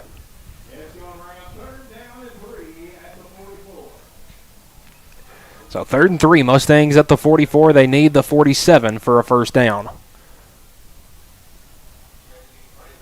Coming back out in the same formation is Loretto.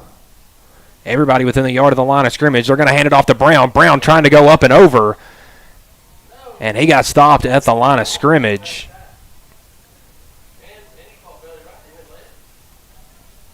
So no gain on that one. It'll bring up 4th down and 3.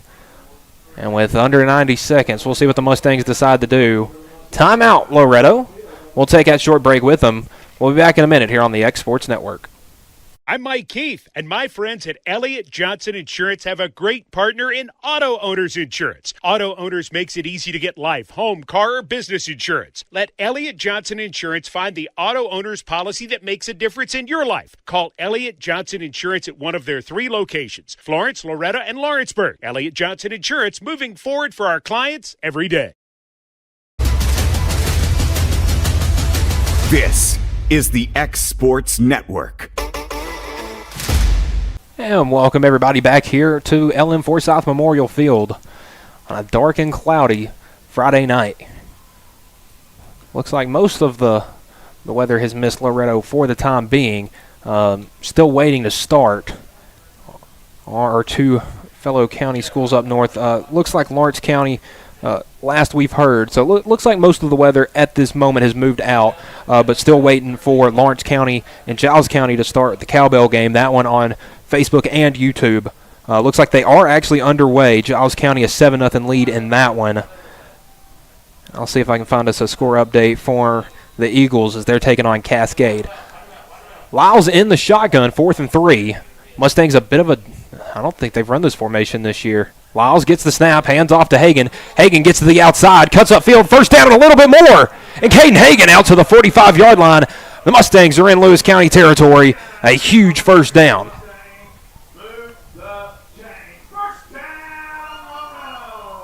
The score at Central and Wilson down in Alabama. Central up 28-0, and they're about 90 seconds to halftime as well.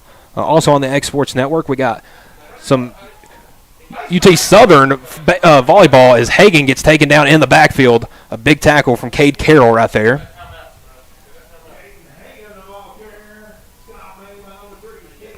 We're under 60 seconds. Mustangs still do have a pair of timeouts as they look at 2nd down and 14. And again, UT Southern and Blue Mountain playing some volleyball tonight on a Friday night. Blue Mountain a 2-1 lead over there in Pulaski.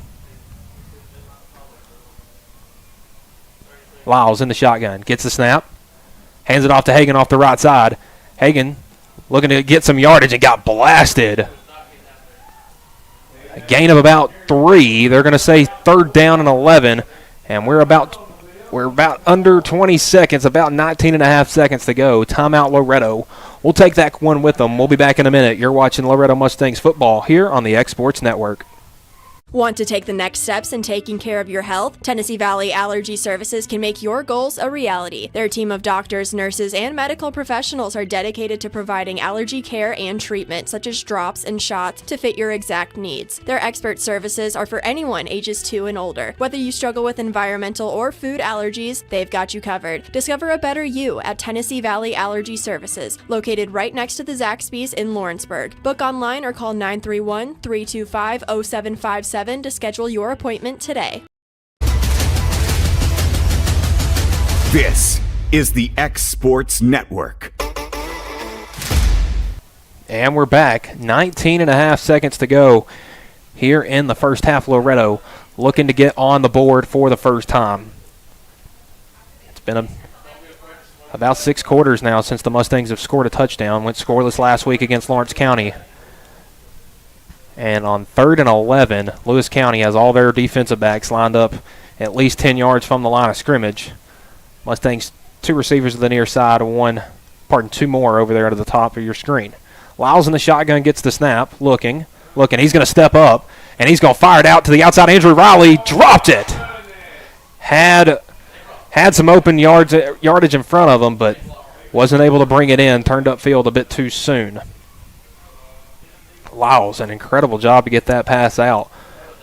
He was getting brought down. So Mustangs 4th and 11, 13 seconds, 13.6 to go.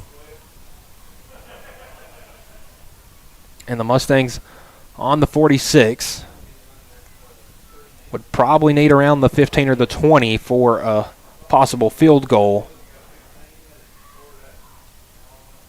But Lyles has shown he does have a good arm. Could probably get near to the end zone, if not the end zone from where he's standing. Lewis County only bringing 3. Lyles gets the snap. Has time. He's going to fire to the outside. He's got Thompson caught at the 35 to the 30, and he's going to roll down at the 28-yard line. Mustangs still do have a timeout, and they will call it with 6 seconds remaining.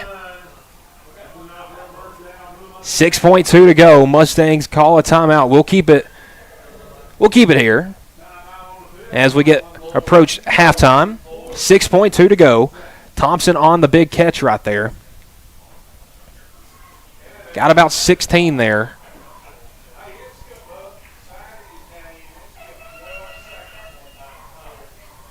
So we'll see what the Mustangs have. Probably only one more play.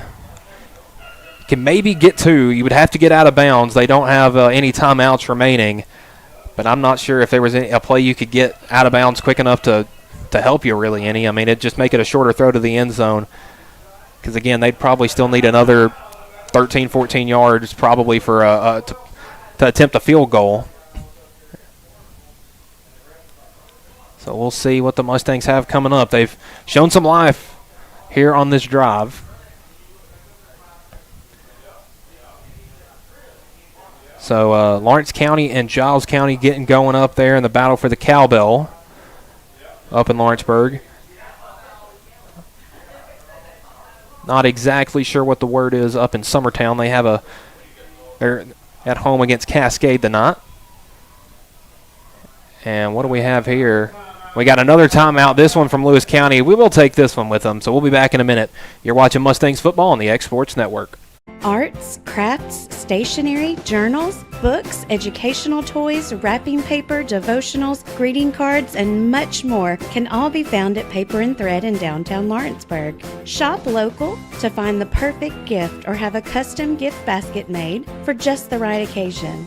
Paper and Thread has a party room now available for birthdays, classes, and so much more. We could go on and on about all the neat things you'll find at Paper and Thread, but you just need to hop in your car and head down there. 106 North Military Avenue in Lawrenceburg is where you'll find them and discover what makes Paper and Thread awesome. That's Paper and Thread in downtown Lawrenceburg, 106 North Military Avenue, just north. This is the X Sports Network. And welcome back. Mustangs 1, maybe 2 shots at the end zone, and they're looking to take one here. Lyles, though, is going to flip it over. That was a flip over to the running back. Nothing going there, and that will do it. Not a good end of the first half for the Mustangs as they trail Lewis County 20-0. The Mustangs will get the ball first to start the second half, and we'll have that coming up next here on the X Sports Network. Arts, crafts, stationery, journals, books, educational toys, wrapping paper, devotionals, greeting cards, and much more can all be found at Paper and Thread in downtown Lawrenceburg. Shop local to find the perfect gift or have a custom gift basket made for just the right occasion. Paper and Thread has a party room now available for birthdays, classes, and so much more. We could go on and on about all the neat things you'll find at Paper and Thread, but you just need to hop in your car and head down there. 106 North Military Avenue in Lawrenceburg is where you'll find them and discover what makes Paper and Thread awesome. That's Paper and Thread in downtown Lawrenceburg, 106 North Military Avenue, just north of the square. Are you tired of missing out on family life just to be treated like another truck number? Since 1986, Southeast Carriers has been a family-operated business based in Lawrenceburg, Tennessee. Being family-owned ourselves, we understand the importance of family, which is why we value it above all else. With our large number of dedicated lanes and our friendly staff, we are able to evenly divide your home time with the amount of time you spend on the road. We offer multiple benefits with large company pay now starting at $20 per hour, all while keeping a small company environment. For more information, visit our website, southeastcarriers.com, or check us out on Instagram and Facebook.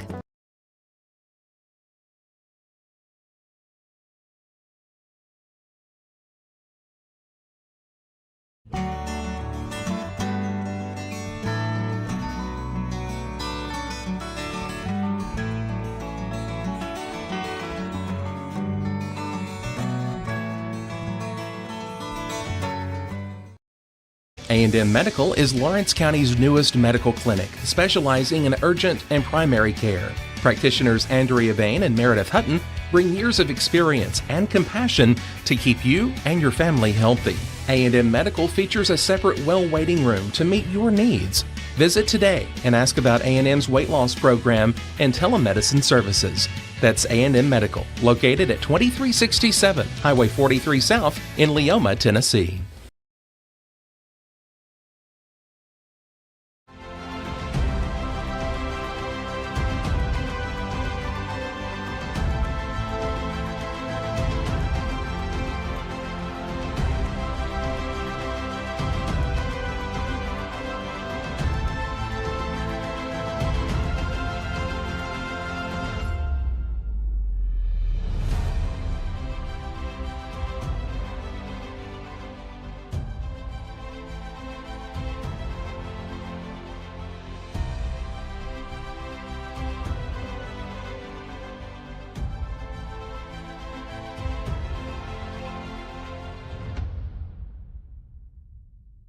Hey, this is Phil Hooper. Get the look you want for your favorite school, church, or business with apparel from HD Ink Screen Printing in Leoma, Tennessee.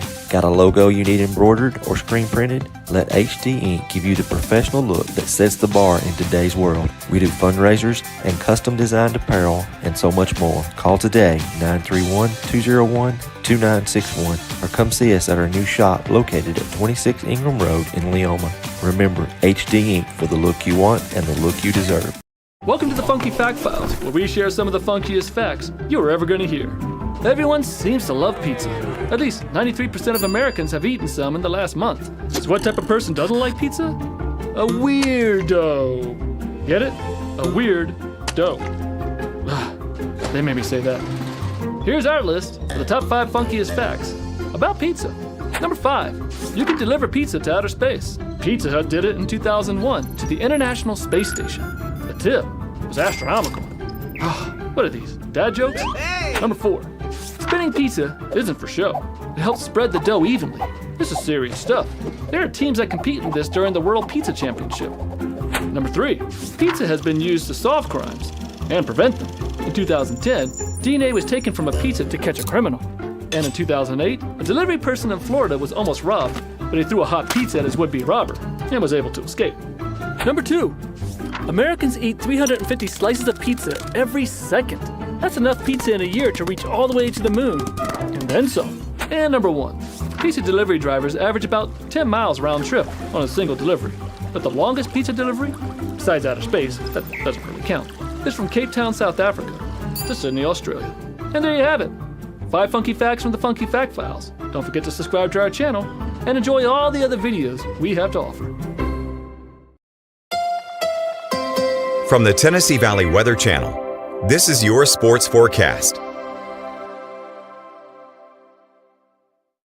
Fred Gossett here in the Tennessee Valley Weather Center on this Friday evening with your latest forecast update. Showers and thunderstorms increasingly widespread the next few hours, and then off and on through the overnight hours in the early morning here, off and on in waves through the first half of Saturday. Some of the rainfall locally heavy, and until about midnight tonight, a couple of the storms could be severe with damaging straight-line winds. There is a level 2 out of 5 risk of severe weather across all of southern Middle Tennessee for this evening, down into parts of North Alabama.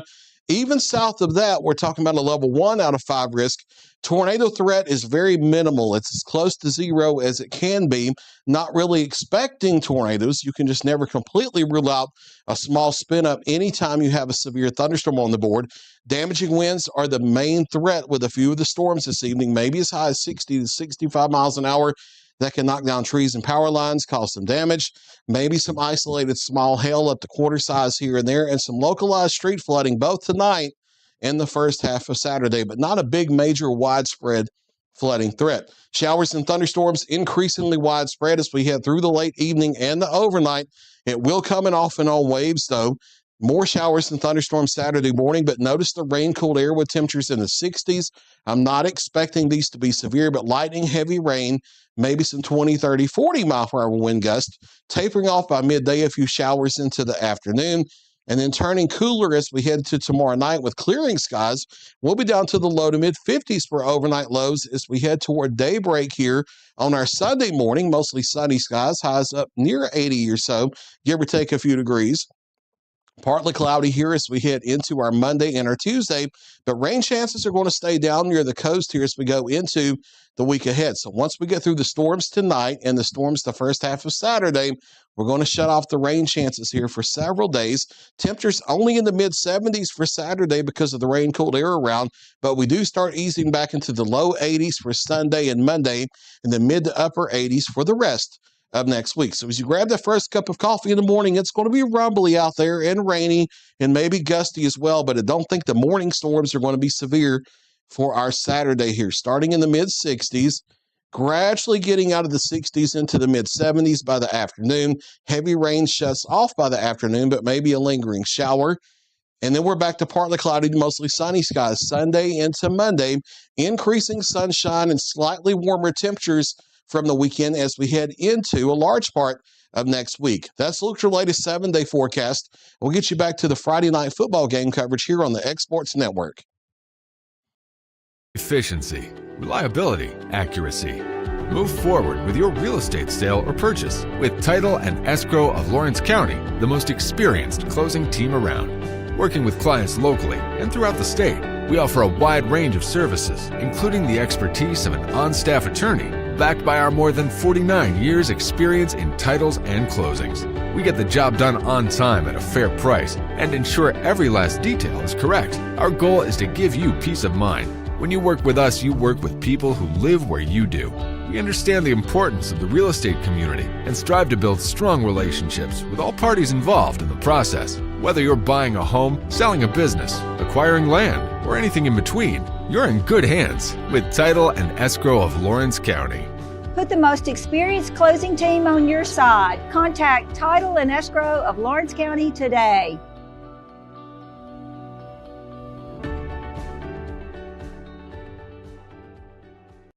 Welcome to Mid-South Barn Dominiums. We realize there's a lot of options when it comes to finding a builder for your next home. Here at Mid-South, we understand that customer service, quality, and selections are very important. It's a very large time, money, and an emotional investment, and we're here to listen and care. We realize the kitchen's the most used and abused room in the house. Our cabinets are locally custom made from Sanderson Cabinets out of Lawrenceburg. They're real wood, poplar or maple, whether you paint or stain. All comes with slow close hardware and many pull-out different style options to choose from. It's one of our biggest sales of the year, the Storingly Furniture Labor Day Sale. Come shop our 3-acre showroom with Labor Day savings throughout. We have a huge amount of furniture in stock and ready to be delivered, featuring famous name brand furniture from all over the world. And all in-stock outdoor furniture is on sale now. Plus our huge selection of mattresses in stock and ready to go. Plus 0% financing is available and free delivery too. Don't you miss the Storingly Furniture Labor Day Sale. From our humble beginnings to today, Parks Lumber Company has continuously served Lawrence and surrounding counties for over a century. Although we started as a small lumber yard in 1896, we have grown to include everything you need to make your dream project come to life. No matter your building needs, our experienced staff will be with you every step of the way to ensure you receive the highest customer service and attention to detail you deserve. Visit us at 106 2nd Street or on Facebook. We guarantee you will see working with PLC is as easy as 1, 2, 3.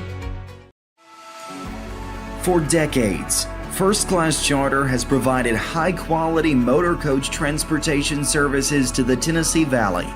With numerous safety and cleanliness accreditations, First Class Charter is ready to make your group trip a reality.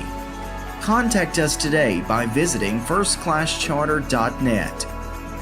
First Class Charter, the official motor coach company of the North Alabama Lions. It's time for fun facts.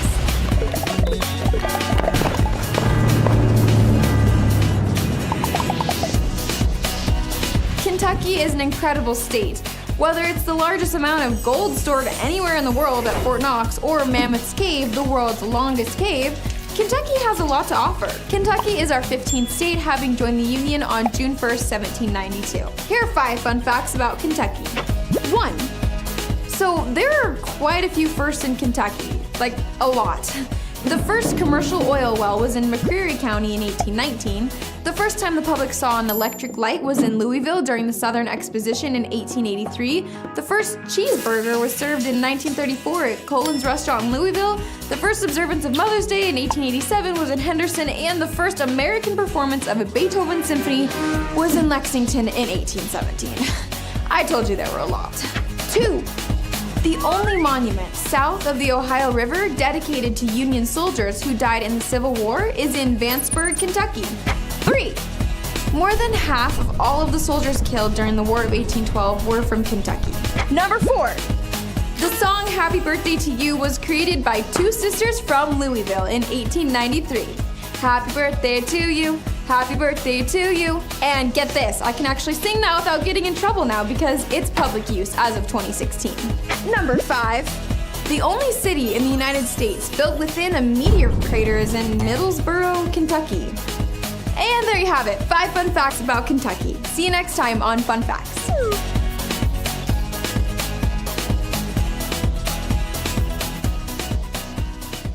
Welcome to the Funky Fact Files, where we share some of the funkiest facts you are ever going to hear. Let's be honest, toilet paper is pretty awesome, but we can't seem to get enough of it. In fact, we chop down 30,000 trees every day just to meet the demand. Here's our list of the top 5 funkiest facts about toilet paper. Number 5. First recorded use of toilet paper might have been in China during the 6th century, but Joseph Gaiety is credited as the inventor of commercial toilet paper, and he wanted everyone to know it. He made sure his name was printed on every single sheet. Number 4. Americans use 8.6 sheets of toilet paper each time they visit the bathroom. With an average use of 100 rolls per year, we're flushing over 80,000 sheets down the drain per person. Number 3. Before toilet paper, people had to use other materials. Hay, corn cobs, fruit peels, stones, sand, moss, sticks, and leaves. But remember, if it has 3, then leave it be. Poison ivy as toilet paper will not end well for you. Number 2. 49% of those surveyed said they would rather have toilet paper than food if they were stranded on a desert island. Sure, you might be starving to death, but at least you have your toilet paper. And number 1. In 1935, the first splinter-free toilet paper was introduced. Yes, you heard that right. Prior to 1935, if you were going to use toilet paper, it was at your own risk. And there you have it, 5 funky facts from the Funky Fact Files. Don't forget to subscribe to our channel and enjoy all the other videos we have to offer. Did you know that Resource MFG, an employee bridge company in Lawrenceburg, is the first and largest national manufacturing staffing company? They work alongside the top plants and facilities in the area to provide you with job opportunities in production, quality, maintenance, supervision, and all levels of management. Resource MFG has positions open right now to meet your needs today and a full staff ready to work with industrial partners to grow opportunities for this generation of workers and the next. Reach out today and start your employment journey with Resource MFG. Back to school equals back to big savings at Heritage Automotive in Lawrenceburg, Tennessee. Score 0% financing on select models and up to $15,000 off MSRP on new 1,500 trucks. Over 150 used vehicles, all priced to move and below market value. Need service? Our expert team is ready, and we've got loaner vehicles to keep you moving while we work. Hurry into Heritage Automotive, where the deals are hot and the savings are huge. Heritage Automotive. Expect more, experience the difference. A local law firm respected throughout the state. Generations of clients have turned to Boston, Holt, and Durham since 1948. We assist individuals and businesses with their legal needs, including real estate, property closings, personal injury, employment discrimination, and family law. Our clients get the personal attention and convenience of a hometown law firm with the resources and ability to handle any case. Come see us at Boston, Holt, and Durham. At At Murray Regional Health, you'll find the expertise and technology available in larger cities, paired with the personalized and compassionate care you deserve. As the largest health system between Nashville and Huntsville, we have a medical staff of more than 200 physicians across an array of specialties, ranging from primary care to robotic surgery. They lead skilled teams of nurses and other clinical experts that diagnose and treat conditions with advanced technology. Murray Regional Health, where clinical excellence meets compassionate care. From the Tennessee Valley Weather Channel, this is your sports forecast. Fred Gossett here in the Tennessee Valley Weather Center on this Friday evening with your latest forecast update. Showers and thunderstorms increasingly widespread the next few hours, and then off and on through the overnight hours in the early morning here, off and on in waves through the first half of Saturday. Some of the rainfall locally heavy, and until about midnight tonight, a couple of the storms could be severe with damaging straight-line winds. There is a level 2 out of 5 risk of severe weather across all of southern Middle Tennessee for this evening, down into parts of North Alabama. Even south of that, we're talking about a level 1 out of 5 risk. Tornado threat is very minimal. It's as close to 0 as it can be. Not really expecting tornadoes. You can just never completely rule out a small spin up anytime you have a severe thunderstorm on the board. Damaging winds are the main threat with a few of the storms this evening, maybe as high as 60 to 65 miles an hour. That can knock down trees and power lines, cause some damage, maybe some isolated small hail up to quarter size here and there, and some localized street flooding both tonight and the first half of Saturday, but not a big, major, widespread flooding threat. Showers and thunderstorms increasingly widespread as we head through the late evening and the overnight. It will come in off and on waves, though. More showers and thunderstorms Saturday morning, but notice the rain-cooled air with temperatures in the 60s. I'm not expecting these to be severe, but lightning, heavy rain, maybe some 20, 30, 40 mile per hour wind gusts, tapering off by midday, a few showers into the afternoon, and then turning cooler as we head to tomorrow night with clearing skies. We'll be down to the low to mid-50s for overnight lows as we head toward daybreak here on our Sunday morning. Mostly sunny skies, highs up near 80 or so, give or take a few degrees. Partly cloudy here as we head into our Monday and our Tuesday, but rain chances are going to stay down near the coast here as we go into the week ahead. So once we get through the storms tonight and the storms the first half of Saturday, we're going to shut off the rain chances here for several days. Temperatures only in the mid-70s for Saturday because of the rain-cooled air around, but we do start easing back into the low 80s for Sunday and Monday and the mid to upper 80s for the rest of next week. So as you grab that first cup of coffee in the morning, it's going to be rumbly out there and rainy and maybe gusty as well, but I don't think the morning storms are going to be severe for our Saturday here. Starting in the mid-60s, gradually getting out of the 60s into the mid-70s by the afternoon. Heavy rain shuts off by the afternoon, but maybe a lingering shower. And then we're back to partly cloudy to mostly sunny skies Sunday into Monday, increasing sunshine and slightly warmer temperatures from the weekend as we head into a large part of next week. That's your latest 7-day forecast. We'll get you back to the Friday night football game coverage here on the X Sports Network. Going the distance with local sports. This is the X Sports Network.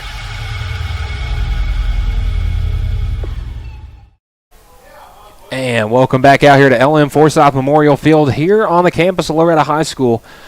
And as we're getting ready for the second half to start here in Loretto, as the Mustangs trail Lewis County 20-0 here at halftime. Michael Marks here getting ready for some second half action between the Mustangs and the Panthers. Loretto offense was a bit stagnant to start the game. Didn't get their first down until the second quarter. Might have looked to get things in a bit of a groove here nearing the end of the first half. Their defense got some rest after being on the field for most of the first half. Lewis County had an opening drive touchdown that went for almost 7.5 minutes. A little over that, actually. So the Mustangs looking to keep their offense on the field for a prolonged period of time, try to get some points on the board, and look to get back in this one against Lewis County. Mustangs have won 2 in a row against the Panthers, 28-24 back in that perfect 10-0 regular season back in 2023, and then last season a shootout, 61-44, the Mustangs win. So looking to get 3 straight against Lewis County, something that hasn't been done in almost 50 years. So the guys out here getting warm for the second half. Lewis County been doing most of their damage on the ground. With a effective run game with a tandem of running backs, primarily number 5 Drew Ray and number 13 Braylon Bean. Both of them have been huge in this Lewis County run game. Mustangs have gotten a little bit going with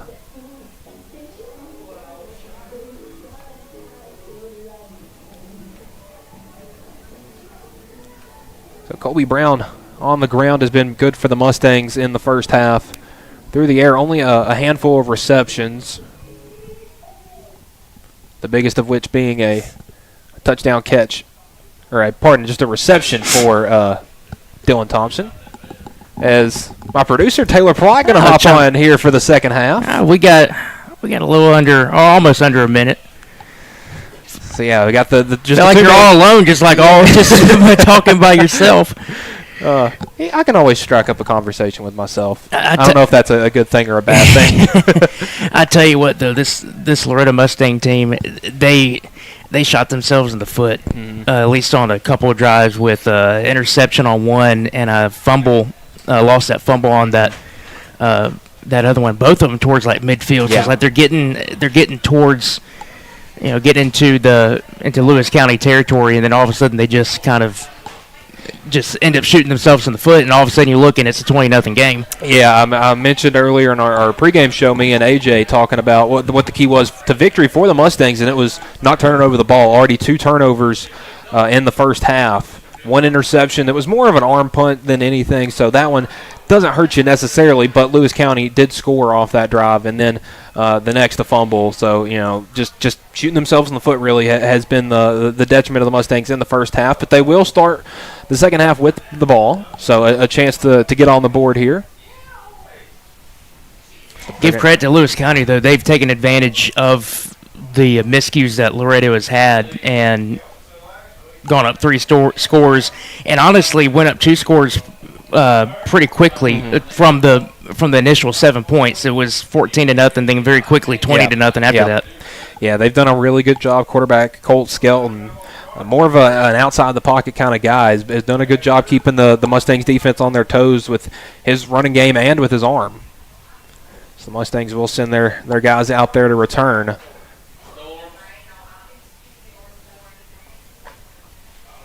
So we'll see. We'll do some score update elsewhere around the area. Giles County and Lawrence County still in the second quarter. The Bobcats leading that one 13-7 in the second quarter. Out in Zip City, Central over Wilson right now, 28-0. They just got their second half underway there. And then with volleyball match over out in Pulaski as Blue Mountain takes down UT Southern in 4 sets, 3-1. Tomorrow on the X Sports Network, we got a ton of action. We got some Loretto Lady Mustangs volleyball. I believe Summertown as well, and then also me and AJ Good will be up in Dyersburg for Dyersburg State and Roan State. Some TCCAA volleyball as we're looking to get underway. And we are underway here in the second half. He'll be fielded by Chapman around the 12. Has it 15 to the 20. He's trying to split the field, and he'll cut up the middle at around the 25. And he'll get slung down there at the 24 where the Mustangs will start 1st and 10. Good return there by the sophomore.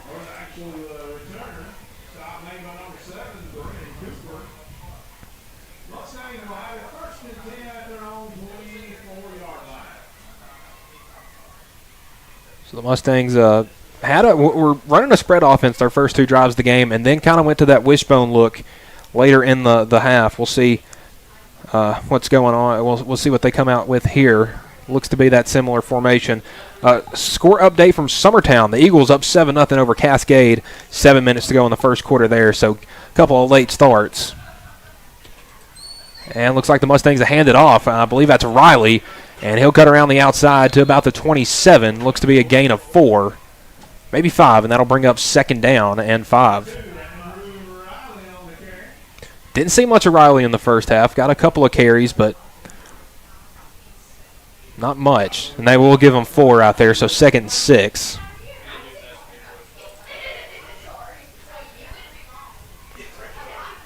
So 2nd down and 6, Loretto looking to get this offense going.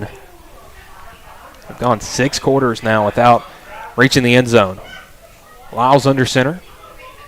Snap and a quick drop. Fires out to Thompson. Thompson makes a catch at the 35 and gets up ended around the 40, but that will be more than enough for a first down. A big gainer for the Mustangs out to the 41. Thompson still down. That's not good. Yeah, he's the big play weapon for this Mustangs offense. And we'll take a break real quick while they tend to Thompson. We'll be back in a minute on the X Sports Network. At Murray Regional Health, you'll find the expertise and technology available in larger cities, paired with the personalized and compassionate care you deserve. As the largest health system between Nashville and Huntsville, we have a medical staff of more than 200 physicians across an array of specialties, ranging from primary care to robotic surgery. They lead skilled teams of nurses and other clinical experts that diagnose and treat conditions with advanced technology. Murray Regional Health, where clinical excellence meets compassionate care.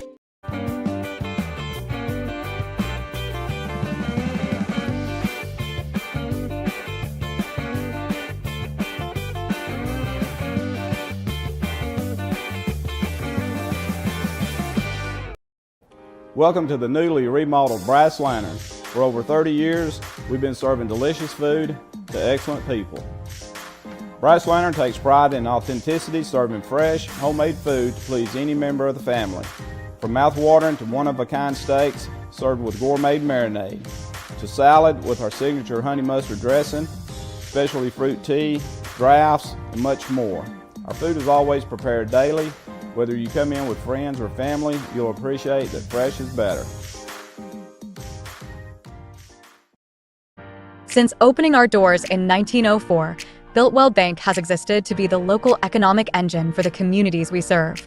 No matter if you're buying a car, saving for retirement, or finally buying that forever home, Builtwell Bank is here to help. From personal checking and savings accounts to a full suite of business and commercial banking with treasury management services, we'll make sure you'll have a dedicated Builtwell banker that understands your unique needs and stands by you every step of the way, no matter where you are in Tennessee or Northwest Georgia.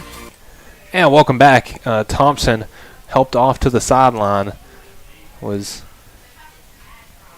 limping off of his, looked like his left knee was taken out there, but a first down picked up on the pass play, and Brown running straight up the middle, carrying a couple of Wildcats with them, or Panthers, pardon, and they're going to give him the 45, gain of 5, and that'll be a gain of 4. That'll bring up second down and 6.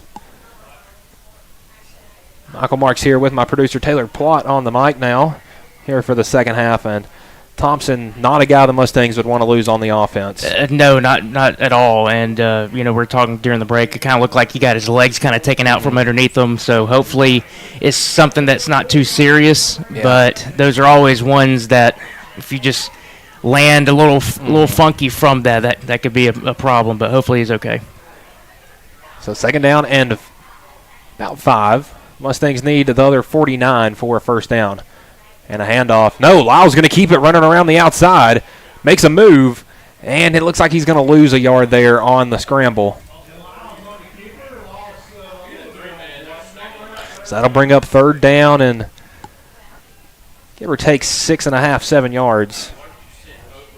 I tell you what, Michael, Loretto's tried those kind of outside, whether it's an option or a pitch or a quarterback keep. And Lewis County's done a very good job at defending that on the outside of the hashes. Yeah, their linebackers have been really fast. Their safeties are getting over and help. I mean, they've made it tough for the Mustangs to try to fake one way and go back the other because it seems like they're right there waiting for them. So third down and 7. Lyles in the shotgun now. And now he'll move under center. He's got a receiver to each side. He'll step back, quick drop, and he's scrambling, trying to redirect his receivers, and he's going to get slung down. A big loss, ball down. They're going to say that he was down first, and now Lyles is down at the 32-yard line, and that's not good. And he's not getting up either. Mustangs are starting to drop a little bit, and that was a big sack there on third down. That'll bring up fourth and long, fourth about 23. But we'll take a quick break here on the X Sports Network while they get him checked out. Since opening our doors in 1904, Built-Well Bank has existed to be the local economic engine for the communities we serve. No matter if you're buying a car, saving for retirement, or finally buying that forever home, Built-Well Bank is here to help. From personal checking and savings accounts to a full suite of business and commercial banking with treasury management services, we'll make sure you'll have a dedicated Built-Well banker that understands your unique needs and stands by you every step of the way. No matter where you are in Tennessee or Northwest Georgia, there's likely a Built-Well Bank location nearby. Come see us and let our dedicated financial team help you with all of your banking needs. Member FDIC.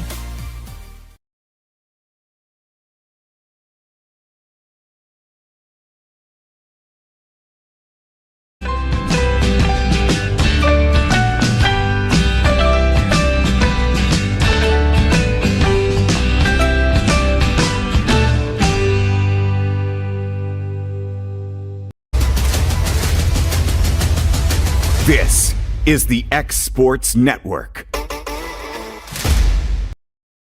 And welcome back. Lyles helped off the field, back-to-back big injuries for the Mustangs. First Thompson, who does look like he's up and walking on the sidelines, so that's a good sign. Lyles now being tended to by the Mustangs training staff. And Andrew Riley back to punt. So the Mustangs lost a ton on that third down play. They sent the house, and it's blocked! And falling on it is, looks like Lewis County's got it, and they'll be in the red zone. 1st and 10 Panthers. Inside the 20, they got them at the 17-yard line.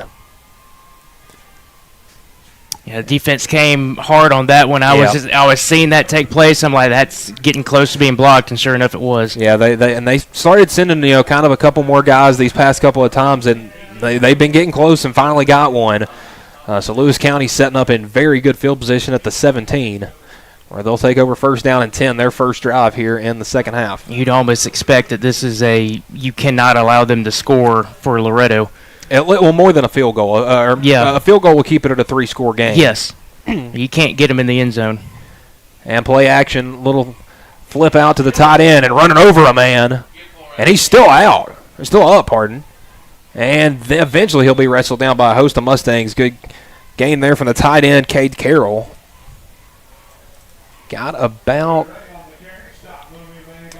6 there. They got him at the 11. Needs the 7, I believe, for a 1st down. So 2nd down and 4. About 8.5 to go in this one. Adjusting our clock.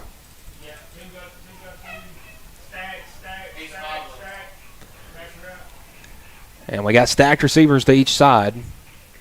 Skelton. And he's going to hand it off. Big tackle. Ray takes about 4 or 5 Mustangs, but eventually that pile goes down. And they say they got him back at the line of scrimmage. About the 6 to the 7 right there. Or pardon, the 12 or the 13.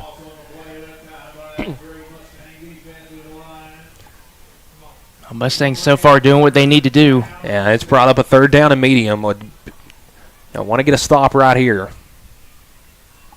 This is field goal range for Lewis County, but again, with it being a short distance, it would almost tempt you to go for it.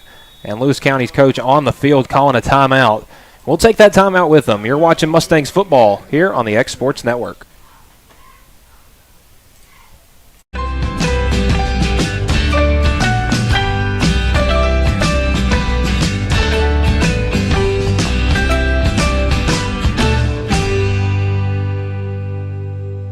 There's a reason owners Tyler and Cindy McDowell chose the name In Service for their towing business. They did because it's their goal to be in service for you on the day that you need them the most. In-Service Towing is now known far and wide for their response time because minutes matter when you're broken down. Or their 24/7 availability, you can call them anytime for service. Their professional team with years of experience and their fairness, plus their know-how in dealing with the unexpected. But the thing that In-Service is known best for is how they treat their customers, and that's like family. When you need them, call them 931-843-9098. This is the X Sports Network. And we're back out of the Lewis County timeout.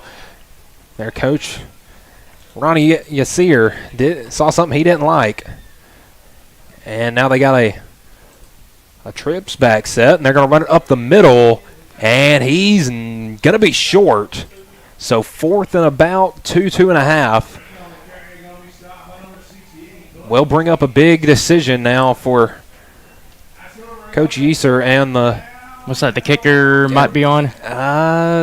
Don't think so.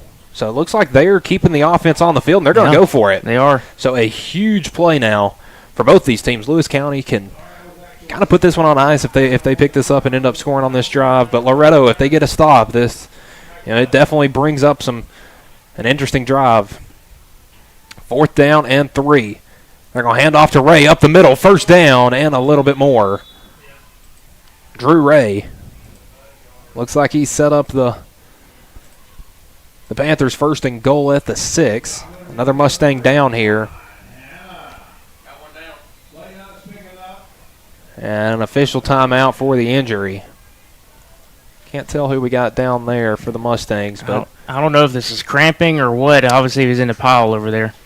Yeah, maybe got an ankle rolled up on. Well, while they tend to the injured Mustang, we'll take a quick break. You're watching Mustangs football here on the X Sports Network. The storm doesn't ask. It takes. It tests. It pushes everything to its limit. Some things are built different. Some things are built to last. Tested by the elements. Proven by time. Engineered for whatever comes next. Summertown Metals. Strength in every storm. Building dreams that last. This is the X Sports Network. And Hunter Bearden was the injured Mustang. Got up and off the field under his own power, but still 1st and goal for Lewis County inside the 10-yard line. An empty set. And quarterback snap fires into the end zone. Caught and touchdown. Cade Carroll had some tough time getting the balls, incomplete. Just a couple batted away in the first half, but makes the big catch there in the end zone for the touchdown. And we have an injured Lewis County player down. And it may have been their quarterback. So we do have a Panther down, and we'll take a quick break here while they tend to him on the X. Well, actually, it looks like they are getting him up. So yeah, that does look like Colt Skelton was the man down there, but fire that into the end zone for a touchdown. Lewis County now up 26-0. That's not what Loretto and the Mustangs needed on that one. You need to hold them to a field goal and end up allowing them to score a touchdown. With this extra point, you're going to be down by potentially 27 points. So that is Sharp on to kick. Has missed an extra point tonight, but that one looks perfect. So Sharp hits that one. Score is 27-0. We got 6.5 minutes remaining in the third quarter. We'll be back in a minute on the X Sports Network. Make your lawn a legacy. At Legacy Lawn and Landscapes, we put more than 16 years of experience into your goals. We won't meet your expectations, we'll exceed them. We offer consultation, installation, maintenance, hardscapes, construction, and land clearing services. Owner John and Jamie Brewer with their team are dedicated to providing the highest quality landscape services to commercial and residential clients in Middle Tennessee. Service, teamwork, results. That's how you leave a legacy.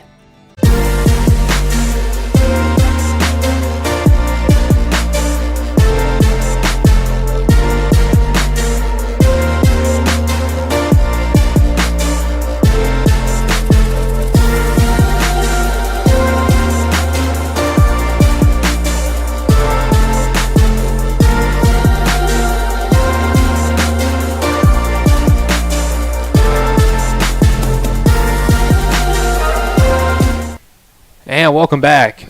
A short touchdown pass from Colt Skelton to Cade Carroll.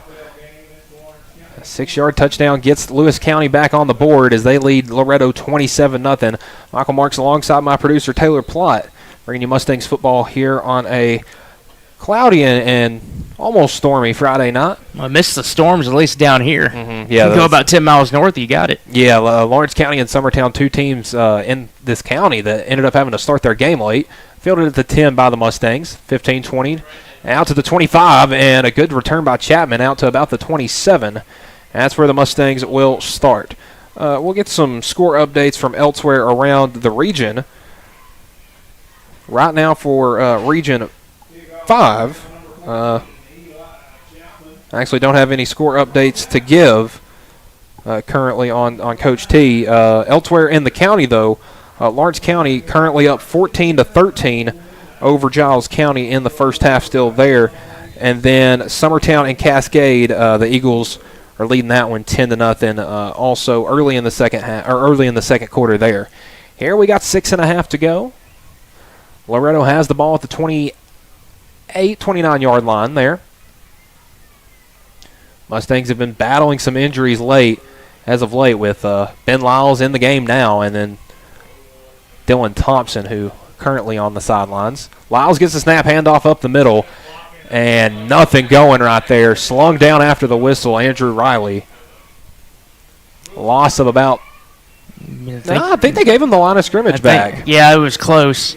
So if they did, loss of about half a yard. So second down and a long 10. They gave him that forward progress before he was just driven back by about 5 to 6 yards. Yeah, it's this getting to the second level that the Mustangs are still working on in that run game.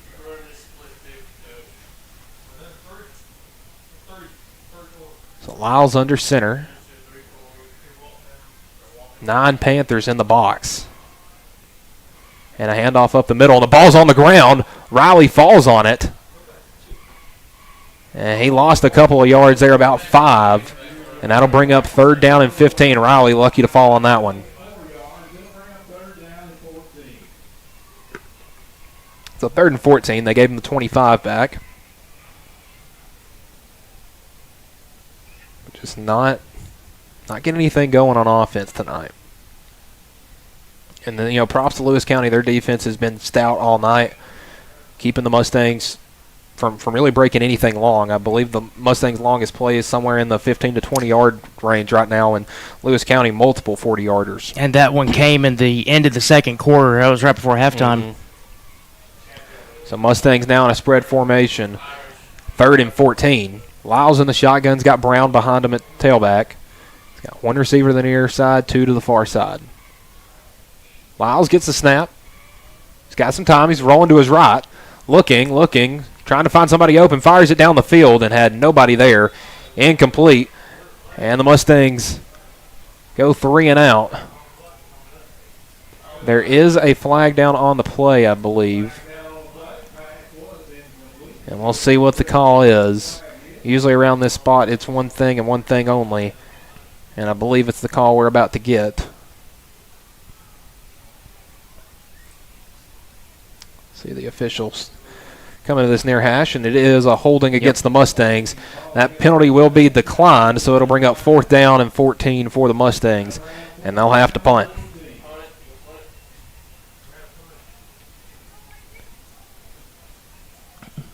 Yeah. Mustangs will bring the punt team on a little late. You got to punt this one. I mean, I know you're down 27 points, but at this point, I mean, one, they've already blocked 1 punt, so you fear having another one blocked and an immediate touchdown. But 2, you got to at least try. You got to at least try to get it out. Yeah.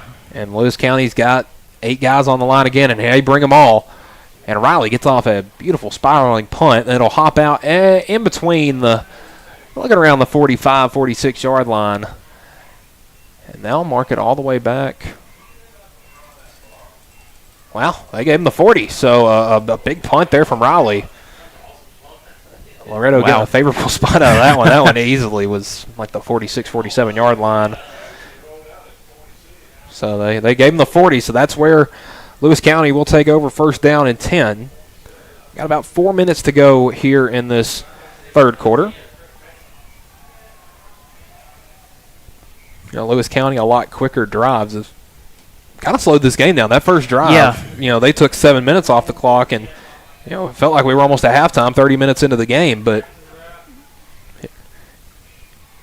so 1st and 10 for Lewis County. Skelton hits it outside to Carroll. Carroll makes a move at the 45, gets to the outside of midfield, and he'll be escorted out by a host of Mustangs as he gets into Loretto territory around the 47-yard line. So a gain of about 13 right there for Carroll. Carroll, big tight end, 6'2", 221.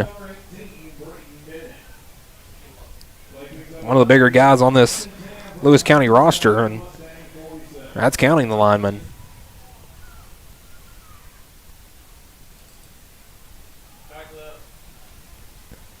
So we got two receivers to this near side, two to the far side.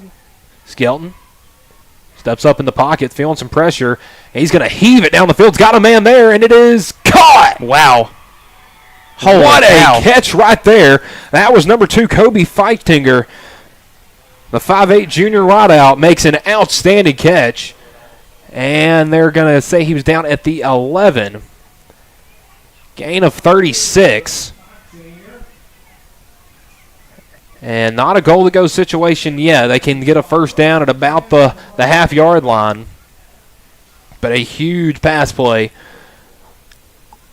picked up there by Lewis County.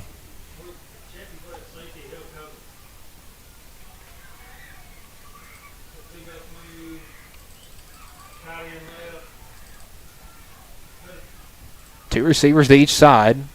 And they're going to hand it off to Ray. A head full of steam for, and pardon, that was actually Braylon Beam there on the carry. And he's down after a gain of about 3. Beam getting up a little slow there, but looks to be okay. Hannah on the tackle there for the Mustangs.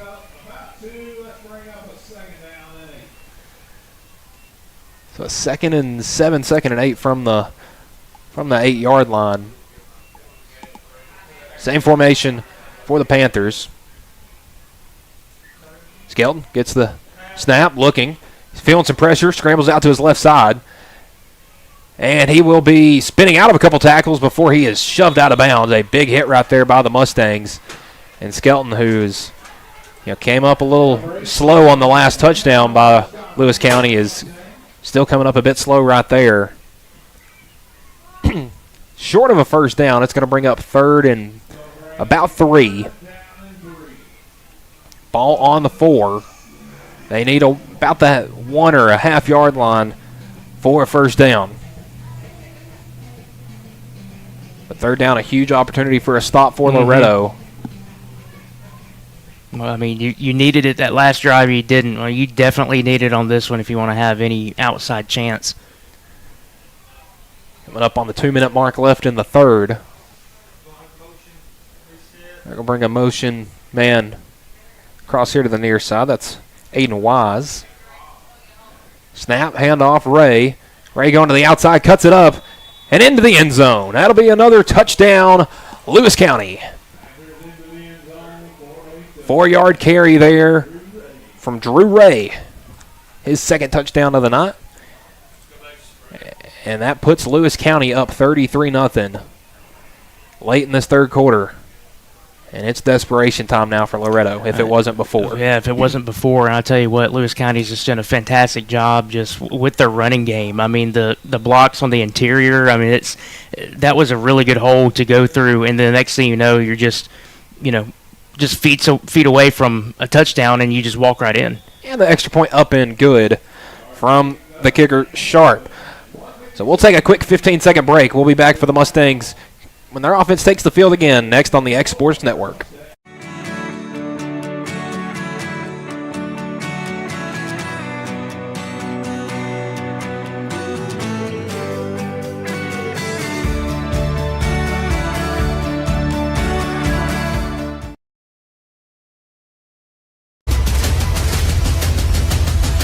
This is the X Sports Network.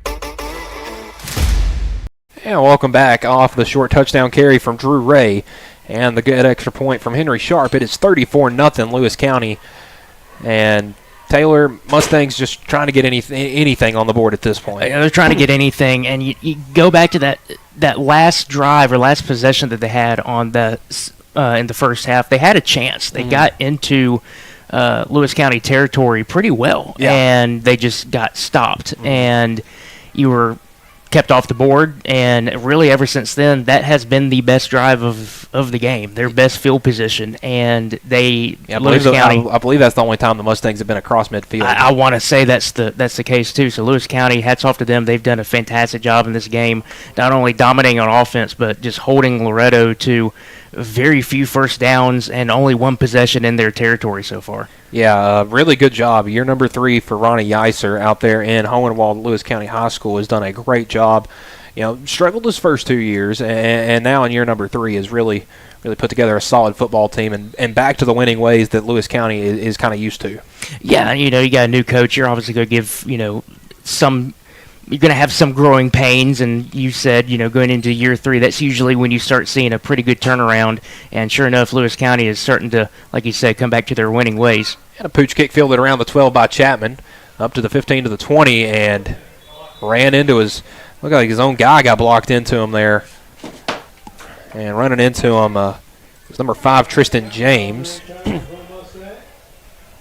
And, honestly, Taylor, that play may be a microcosm of the night for the Mustangs, kind of running into their own man and falling down on a kickoff return. Yeah, that's kind of explained the night. I mean, on top of that, but you've had, fumbled that was lost towards midfield, also another interception. And it does seem like that they've missed some good block assignments where you feel like you've gotten a good offensive play, whether it's like a pitch out or something to get some good movement going on, and all of a sudden there's a Lewis County defender just right there in your face. And I believe the clock is running. We're down to 1 minute and 10 seconds. Pardon. Maybe it is a running clock now. Yeah, pardon our scoreboard being a little bit behind. First down and 10. Velo's in at quarterback now. He's going to hand it off to Chapman around the right side. Got some good blocks. And gets to the second level, and Chapman will fall forward for a Mustangs first down.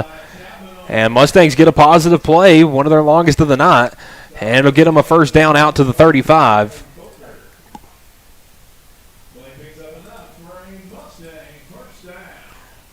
So looks like that is the night for Ben Lyles, as Vinny Veloz is taking over at quarterback, number 16.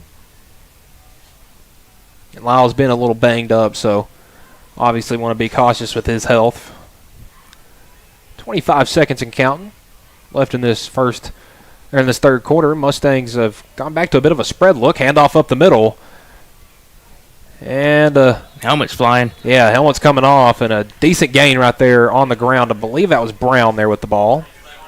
May have been Chapman. Yeah, so Chapman, a good run of about 3. Riley loses his helmet. Was pleading to the official that it got ripped off. And that will do it. After 3, it is Lewis County 34, Loretto nothing. We'll be back for the last quarter of action next on the X Sports Network. Got primary care? Find your way to better health with primary care by One Stop Medical. With decades of combined experience, you'll find a one-on-one relationship just like the old days, but with the convenience and technology of today. When One Stop Medical does primary care, it's the best. Call today for an appointment and find your way to healthy living. Serving Lawrenceburg, Pulaski, and Hohenwald. Phone 931-244-8220. Primary care by One Stop Medical at its best. There are now more ways to save at QuickMart. Become a Quick Club member and easily earn rewards on qualifying purchases at QuickMart convenience stores using the Quick Club app, available on the Apple App Store and Google Play. To save on fuel for work, use the Fuel Rewards Pro app to earn 5 cents a gallon on work fill-ups and redeem the savings for yourself. To get started, visit fuelrewards.com/pro or download the app in the Apple App Store and This is the X Sports Network. And we're back. Veloz gets the snap, handoff to the right side to Chapman. Chapman's going to cut it up the right side and get back to the line of scrimmage. They're going to say no gain there on 2nd and 6, and that will bring up 3rd and medium. As Loretto looking to keep this drive going. It's been a lot of Eli Chapman so far in the backfield. Mustangs had a Caught a bit of the injury bug there in the third quarter with both Dylan Thompson and Ben Lyles going down. Neither in the game at the moment. Probably just going to call it a night for those two, see if we can kind of ice it up and take the field next week. Mustangs this is their first game in region play. And, it just shows how tough this region is. I mean, you keep Lewis County from your older region, one of those teams you would have liked to maybe move away from you, but you're always going to get a good team out of Lewis County, and they brought another one to Loretto tonight. Veloz gets a snap, and it goes behind them, and just falling on it is Chapman, and not the way the Mustangs would like to see those first two plays of the fourth quarter go, as that's going to bring up 4th and long back at the... Is that 4th and like 20? 4th and 25? 22, I believe. 22? They're back at the 23, I believe. Yeah, back at the 23, the first down's a 45, so that would be 4th and 22. And yet again, that play right there just kind of explains the night for Loretto. Just miscues and, obviously not to take anything away from Lewis County. They did a very good job on defense. And Riley on to punt. Another good punt for Riley. He's done an excellent job punting for Mustangs this year. And that one's going to catch a Lewis County hop at midfield. And I believe that's where they will mark it down, as Lewis County will take over. We'll see where we mark them at. I'll take over at midfield now, 1st and 10. Good punt for the Mustangs, but it just seems like the Mustangs get so backed up that every time they do punt, it ends up in their own territory. Yeah. So 9:40 and ticking. We're under 10 minutes to go here in the fourth quarter, and Lewis County has their offense back on the field.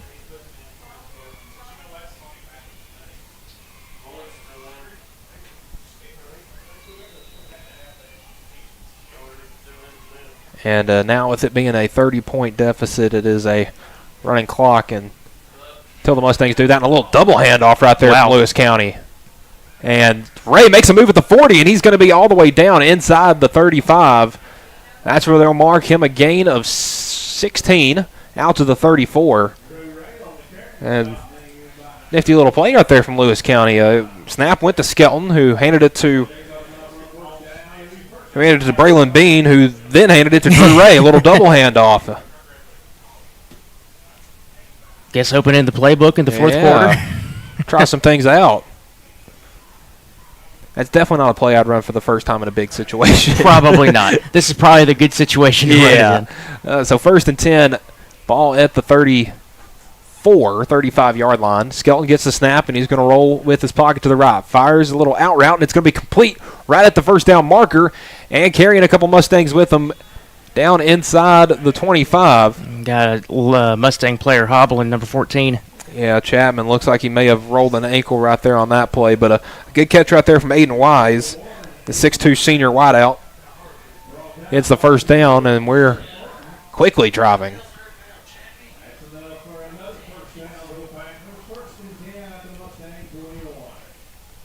So at the 21, getting close to the red zone, Mustangs just trying to find some guys to get out there at this point. Jacob Smith, the freshman, number 17, just checking in the ball game. In the shotgun, Skelton hands off to Ray, and Ray running around the right side, and he's got a big hole, and he's going into the end zone. Drew Ray, touchdown, Lewis County once again. I believe that's his 4th of the night. May just be his 3rd, but Lewis County has been tough. I tell you, they've been running all over this Mustang defense. And Mustangs just trying to find some bodies to put out there. I mean, if you just take a peek at the sideline right now, it's just a bunch of guys kind of hobbling around. They've been, beat up by a very physical Lewis County Panthers team, and we got Sharp out here for the extra point. Snap down, kick up, and that kick is going to be good. 41-0's your score. We got 6:47 to go. We'll be back in a minute on the X Sports Network. Southern Craft Manufacturing is dedicated to creating the finest quality and greatest value products in the death care industry. Southern Craft has perfected blending old world craftsmanship with modern manufacturing technologies to create a full line of steel, wood, and corrugated caskets. Family owned and operated for over 30 years, Southern Craft is now looking to hire local and regional truck drivers, welders, and production workers, each with great starting pay and a benefits package. For more information, visit southerncraftmfg.com. This is the X Sports Network. And welcome back out here to Loretto High School. Fourth quarter action between Lewis County and Loretto. Lewis County has really gotten all they've wanted against the Mustangs and a little more. We're up 41-0. About 5:50 left to go in this game. We can give you some score updates for some teams in the region. First quarter, Mount Pleasant and Forrest tied up at 7. That one in a lightning delay. Elsewhere on the Exports Network, we just had a touchdown for Central. They lead 41-0 over Wilson. Elsewhere in this county, though, we have Summertown up on Cascade, and I believe that one's at halftime, 10-7. And then halftime in Lawrenceburg, it is Giles County 21, Lawrence County 14. So a back and forth one there. That should be a good one. What quarter was that one in? That one at halftime. It's halftime, okay. Oh, yeah, because they had the weather. I would say they had delayed. Both of the Lawrence County and Summertown games pushed back about an hour due to the lightning in the area. And Lewis County will kick it off. Fielded about the 15-yard line by the Mustangs. And cutting to the outside, and a good tackle made right there. And the Mustangs will have it 1st and 10 at about the 25-yard line. Good return there by the Mustangs. That is number 12, Mason Reisner, the freshman, back there on the return. I tell you what, for Loretto, just get a good drive. I mean, just get into their territory gain. Yeah, if you score, you score, but just, get a good drive going here. Running clock is about to be under 4 minutes. Yeah, 4 minutes and 24 seconds to go and running here in the final moments of this one. And the Mustangs just kind of beat up here in the second half. They're throwing freshmen out there that have never played before, and they've shown some fight. They haven't laid down yet. No, they haven't. So Velo's in the shotgun. He's got one receiver to each side. And the snap. And a good carry up the middle. About 5 right there. We'll see who that was on the carry, I believe. Not sure who we had there on the carry for the Mustangs. I believe that was Tristan James, number 5.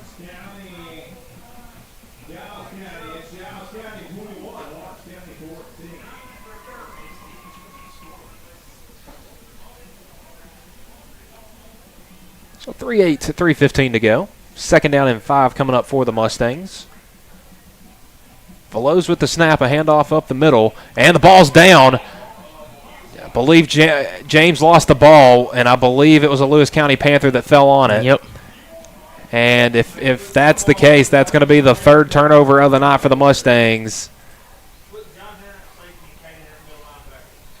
And, yeah, that is a turnover. So Lewis County will take over inside the 30. I believe they have them at the 28. Mm-hmm.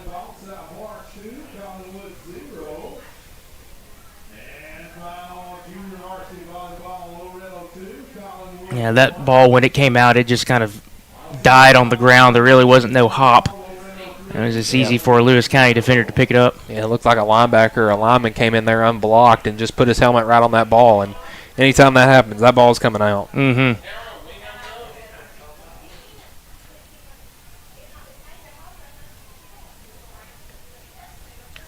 I believe we have a timeout on the field. I think it was Lewis County that called that one. Called by the Mustangs. So 2:17 to go. We'll stick around here for the remainder of this one. The Mustangs, another costly turnover.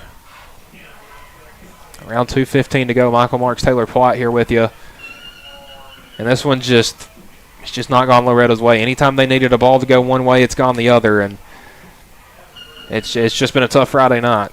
It's been a tough Friday night for them, and at this point, obviously 41-0, 2:17. You're gonna have running clock out of this timeout, so obviously try to prevent Lewis County from scoring again and making this a 47 or a 48 point loss, but just got roughly 2 minutes left. Just get it over with.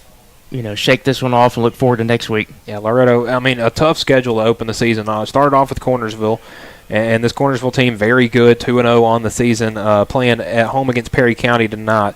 Don't have a score update there, but, you didn't know what to expect out of that Cornersville team, and they came in and they got a good win. Obviously, you know how good Lawrence County's been, 2-0 on the season. Hadn't given up a point in almost 6 quarters before tonight, and a good tackle right there. There you go.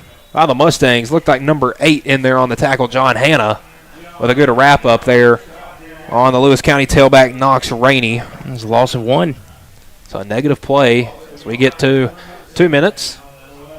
A little bit under 2 minutes now. And again, in high school, you don't have a 2-minute warning. And then you get Lewis County. Talking about the Mustangs' schedule to open up region play.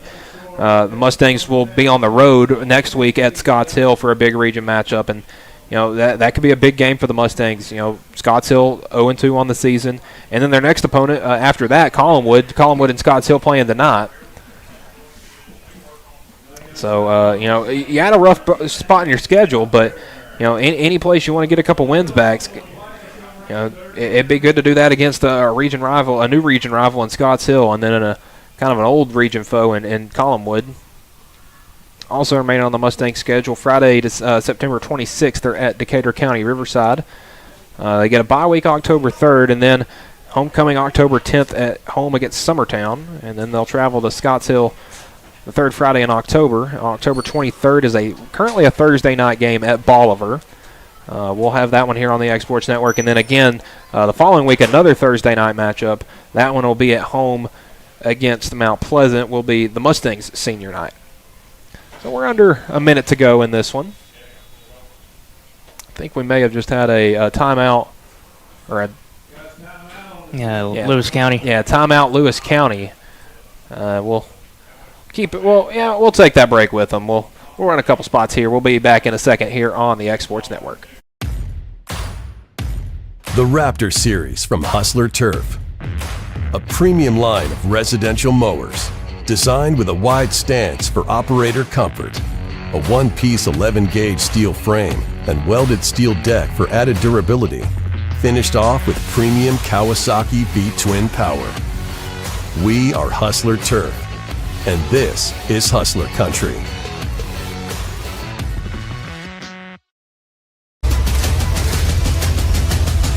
This is the X Sports Network. And welcome back here. Under 45 seconds to go in this one. I believe we have a flag on the play. Looked like a Mustang may have jumped off sides. Not sure what the call is here.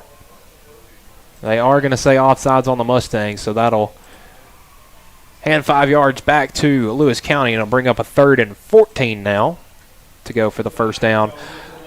On the X Sports Network tomorrow, we got a ton of action for you. We got Summertown High School and Loretto High School at Creekwood in a volleyball tournament. Another good tackle there by Hannah. Wrapping up there on number 21, Knox Rainey. We got our first community college game on there tomorrow. Me and AJ Good will be up in Dyersburg, Tennessee, as Dyersburg State having their first game, or pardon, their first season. They've already had a couple of games, but their first season as they will be home against Roane State. And that looks like that will do it for here at Loretto, as Lewis County puts it on the Mustangs to open up region play and get an early lead on the region as they take this one 41-0. So for Michael Marks and my producer and co-commentator, Taylor Polite, doing double duty tonight. I thank you, my man, for doing this, and you did a great job. And thanks to all the fans for checking us out. And we will be back next Friday. That will be Loretto at Scotts Hill. We'll have that here on the X Sports Network. So for Michael Marks and Taylor Polite, this has been Mustangs Football. Have a good weekend, everybody. Going the distance with local sports. This is the X Sports Network.